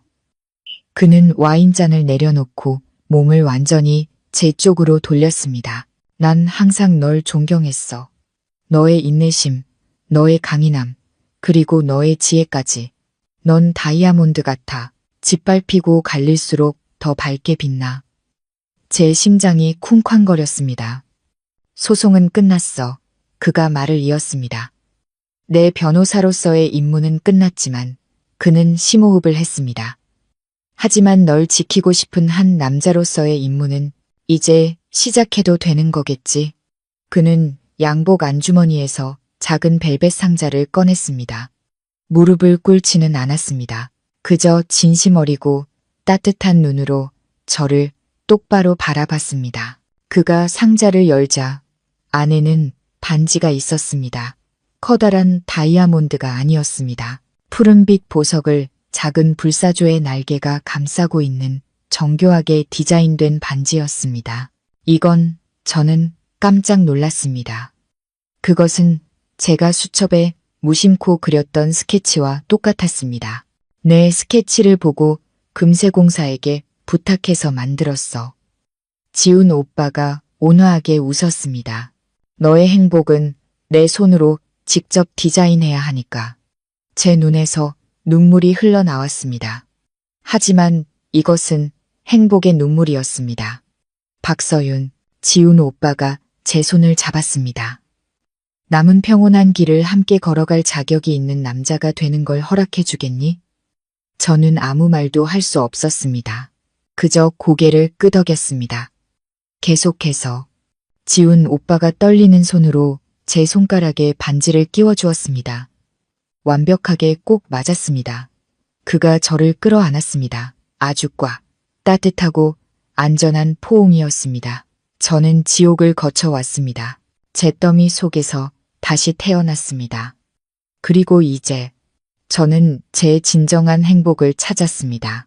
저를 항상 믿고 지켜주는 남자 곁에서 온전한 행복을, 햇살 가득한 제 집에서 제 인생은 마침내 활짝 피어났습니다. 지훈 오빠가 청혼한 지 1년 후 저희의 결혼식은 시끄럽거나 화려하지 않게 열렸습니다. 아너스힐 빌라 정원에서 작고 따뜻한 파티를 열었죠. 수진이와 몇몇 친한 친구, 그리고 지훈 오빠의 동료들만 초대했습니다. 저는 제가 직접 디자인한 웨딩드레스를 입었습니다. 순백색이 아닌 진주 같은 아이보리색이었습니다. 아버지가 좋아하시던 연꽃 모양의 자수가 놓여 있었죠. 지훈 오빠는 꽃아치 아래서 저를 기다리고 있었습니다. 여전히 정장 차림이었지만 오늘 저를 보는 그의 눈빛에는 사랑뿐만 아니라 자랑스러움도 담겨 있었습니다. 주례를 맡은 수진이가 마이크를 잡고 훌쩍였습니다. 세상에, 드디어 내 금쪽 같은 친구가 제대로 된 짝을 만났네. 이지훈 씨, 수진이가 오빠를 돌아봤습니다. 내 친구 울리면 죽을 줄 알아. 정원 전체가 웃음바다가 되었습니다. 지훈 오빠가 제 손을 꽉 잡았습니다. 약속할게. 서윤이를 행복해서만 울게 할 거야. 그리고 그는 약속을 지켰습니다. 결혼 후 제 삶은 이상할 정도로 평온했습니다. 저희 사이에는 불타는 열정보다는 물 흐르듯 자연스러운 이해와 나눔이 있었습니다. 아침이면 오빠가 커피를 내리고 제가 아침을 준비했습니다. 저녁이면 함께 요리를 하거나 제가 스케치를 하는 동안 오빠는 옆에서 책을 읽었습니다. 제 브랜드 재생은 점점 더 유명해져서 한국을 넘어 해외로까지 알려졌습니다. 여성 창업에 관한 여러 세미나에서 강연 요청을 받았고 많은 사람들에게 영감을 주었습니다. 그리고 가장 큰 기적이 찾아왔습니다. 결혼 2년 후 38의 나이에 저는 임신 사실을 알게 되었습니다. 이 소식은 제가 민준 씨의 외도를 발견했을 때보다 더 충격적이었습니다. 예전 의사는 제가 임신하기 어렵다고 했었습니다. 김 여사는 그 이유를 들어 저를 구박했죠. 저도 그렇게 믿고 있었습니다. 저는 임신 테스트기를 들고 손을 떨었습니다. 법정에서 늘 침착하던 이지훈 변호사는 그때 얼굴이 하얗게 질려 더듬거렸습니다. 자, 장난하는 거지? 의사가 임신을 확인해 주었을 때 그는 울었습니다. 저를 껴안고 아이처럼 물었습니다. 고마워, 정말 고마워, 서윤아. 9개월 후 저는 아들, 딸, 쌍둥이를 낳았습니다. 예쁘고 건강한 두 아이. 아들은 높은 이마까지 아빠를 쏙 빼닮았고 딸은 저처럼 반짝이는 눈을 가졌습니다. 저희는 아이들의 이름을 안난과 온원이라고 지었습니다. 지금 우리의 삶처럼 안온하게 살라고. 민준 씨에 대한 소식은 가끔 들려왔습니다. 낡은 집을 팔고 제게 빚을 갚고도 조금 모자랐지만 지훈 오빠는 그냥 잊으라고 했습니다. 민준 씨와 김 여사는 도시 외곽의 좁은 원룸으로 이사해야 했습니다. 민호는 유미에게 차인 후 상심하여 도박에 빠져 빚더미에 앉았습니다. 그는 빚을 민준 씨에게 떠넘기고 도망쳤습니다. 번듯한 팀장이었던 민준 씨는 이제 마트 경비원으로 일했습니다. 쥐꼬리만 한 월급으로 민호의 사채 빚을 갚고 김 여사의 약값과 기저귀 값을 감당해야 했습니다. 김 여사는 뇌졸중 후 성격이 더욱 괴팍해졌습니다. 욕은 제대로 못했지만 물건을 부쉈습니다. 반신이 마비되었지만 남은 손은 여전히 힘이 셌습니다. 물건을 던지고 민준 씨가 떠먹여주는 죽 그릇을 엎었습니다. 침대에 누워 운명을, 저를, 그리고 민준 씨까지 저주했습니다. 한 번은 수진이가 마트에서 우연히 민준 씨를 만났다고 했습니다. 거의 알아보지 못할 뻔했다고. 민준 씨는 야위고 새까맣고 폭삭 늙어 보였습니다. 헐렁한 경비원 유니폼을 입고 있었죠. 수진이를 보자 그는 못 본 척 고개를 돌렸습니다. 하지만 수진이는 그가 울고 있는 것을 보았다고 했습니다. 수진이가 제게 물었습니다. 너 그들 불쌍하지 않아? 저는 딸아이를 재우고 있었습니다. 아이를 보며 미소 지었죠. 불쌍하냐고? 아니, 그냥 각자 자기 선택의 결과를 받은 거라고 생각해. 저는 더 이상 미워하지 않았습니다. 미움은 제 마음만 더럽힐 뿐이니까요. 그들이 안타까울 뿐이었습니다. 하지만 그것이 인과응보의 대가였습니다. 저는 딸을 품에 안고 아이의 머리에서 나는 분유 냄새를 맡았습니다. 지훈 오빠가 아들을 안고 들어왔습니다. 그가 저를 보며 미소 지었습니다. 무슨 생각해? 저는 그의 어깨에 머리를 기댔습니다. 인생은 정말 돌고 도는 것 같다는 생각. 예전엔 모든 걸 잃었는데 지금은 모든 걸 가졌잖아. 가족, 일, 그리고 평화. 이게 바로 달콤한 열매겠지. 제가 지혜와 인내, 그리고 용기로 얻어낸 달콤한 열매. 그리고 그것은 정말 그럴 만한 가치가 있었습니다. 5년이라는 세월이 눈 깜짝할 사이에 흘렀습니다. 제 쌍둥이 아니와 오니는 이제 5살이 되었습니다. 두 아이는 정반대의 성격을 가졌지만 저희 부부의 삶에 완벽한 균형을 맞춰주었습니다. 아들 미나니는 걷는 모습부터 조숙한 성격까지 아빠를 쏙 빼닮았습니다. 5살인데도 1시간씩 말없이 레고를 맞추는 걸 좋아했죠.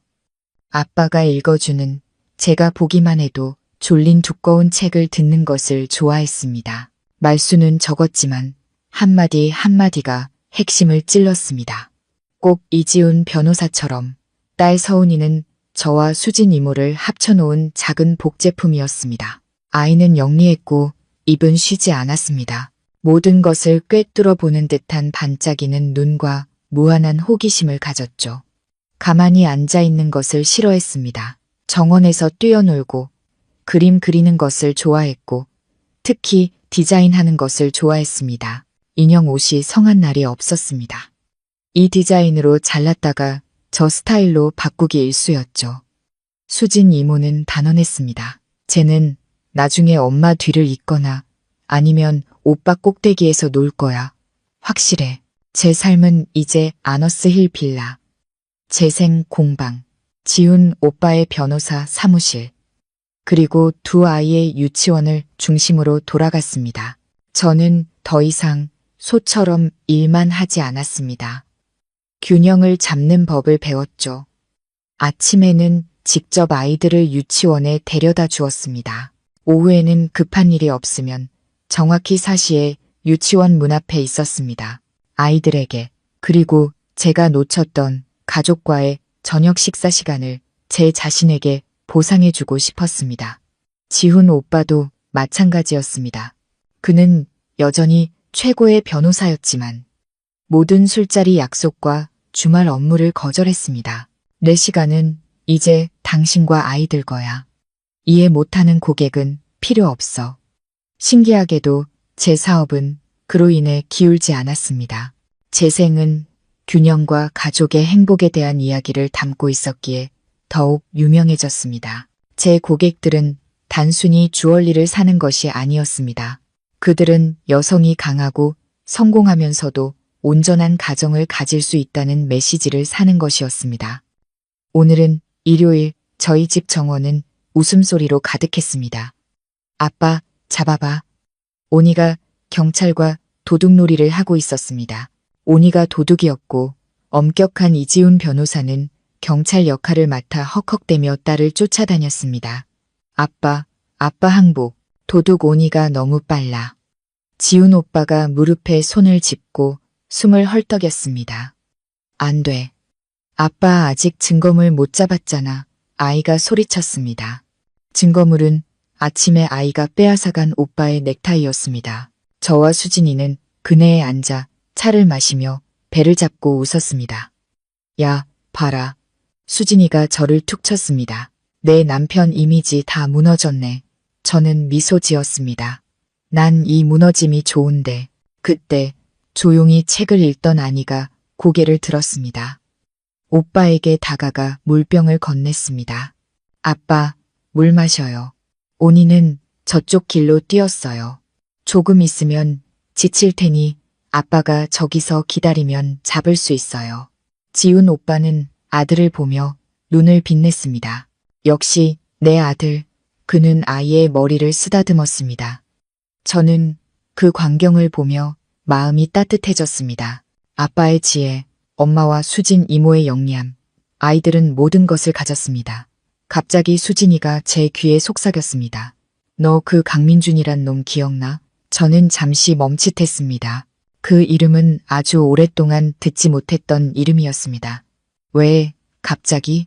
어제 수진이가 목소리를 낮췄습니다. 부산으로 출장 갔는데 어떤 할머니 휠체어 밀면서 복권 파는 사람이 민준이랑 너무 닮았더라고. 저는 말이 없었습니다. 확실하진 않은데 그 할머니도 반신마비였어. 시장 구석 더러운 곳에 초라하게 앉아있더라. 그 남자는 뼈만 앙상하고 눈은 내랬어. 내가 민준 씨 하고 부르니까 깜짝 놀라더니 할머니 밀고 골목으로 도망치더라. 수진이가 한숨을 쉬었습니다. 아마 맞을 거야. 그 동생 민호가 빚을 너무 많이 져서 엄마 데리고 야반 도주했나 봐. 데이신데이 떠고 꼰단데. 저는 햇살이 반짝이는 수영장을 바라봤습니다. 통쾌하지도 동정심이 들지도 않았습니다. 그저 안도감이 들었습니다. 모든 것이 정말로 끝났습니다. 그들의 잘못된 선택으로 점철된 삶은 그들이 스스로 선택한 길로 접어들었습니다. 그리고 늦었지만 올바른 선택을 한 제 인생은 행복의 항구에 도착했습니다. 엄마, 서윤 엄마, 오니가 저를 불렀습니다. 아빠가 나 잡았어. 이제 엄마가 경찰에서 아빠 잡을 차례야. 저는 웃음을 터뜨렸습니다. 알았어. 엄마 나갈게. 저는 찻잔을 내려놓고 신발을 신고 잔디밭으로 달려갔습니다. 지훈 오빠가 저를 보며 미소 지었습니다. 그가 두 팔을 벌렸습니다. 저는 잡기 위해서가 아니라 그를 꽉 껴안기 위해 달려들었습니다. 엄마 반칙이야. 오니가 빽 소리쳤습니다. 엄마랑 아빠랑 한패잖아. 맞아, 딸. 엄마랑 아빠는 지금도 그리고 앞으로도 영원히 한패야. 저는 고개를 들어 지훈 오빠를 봤습니다. 그가 고개를 숙여 제 이마에 입을 맞췄습니다. 아니와 오니의 웃음소리가 정원 가득 울려 퍼졌습니다. 그것은 안우남의 웃음소리, 잿더미 속에서 다시 태어난 재생이 만들어낸 온전한 행복의 소리였습니다. 행복의 소리였습니다. 행복의 소리였습니다. 행복의 소리였습니다. 행복의 소리였습니다. 행복의 소리였습니다. 행복의 소리였습니다. 행복의 소리였습니다.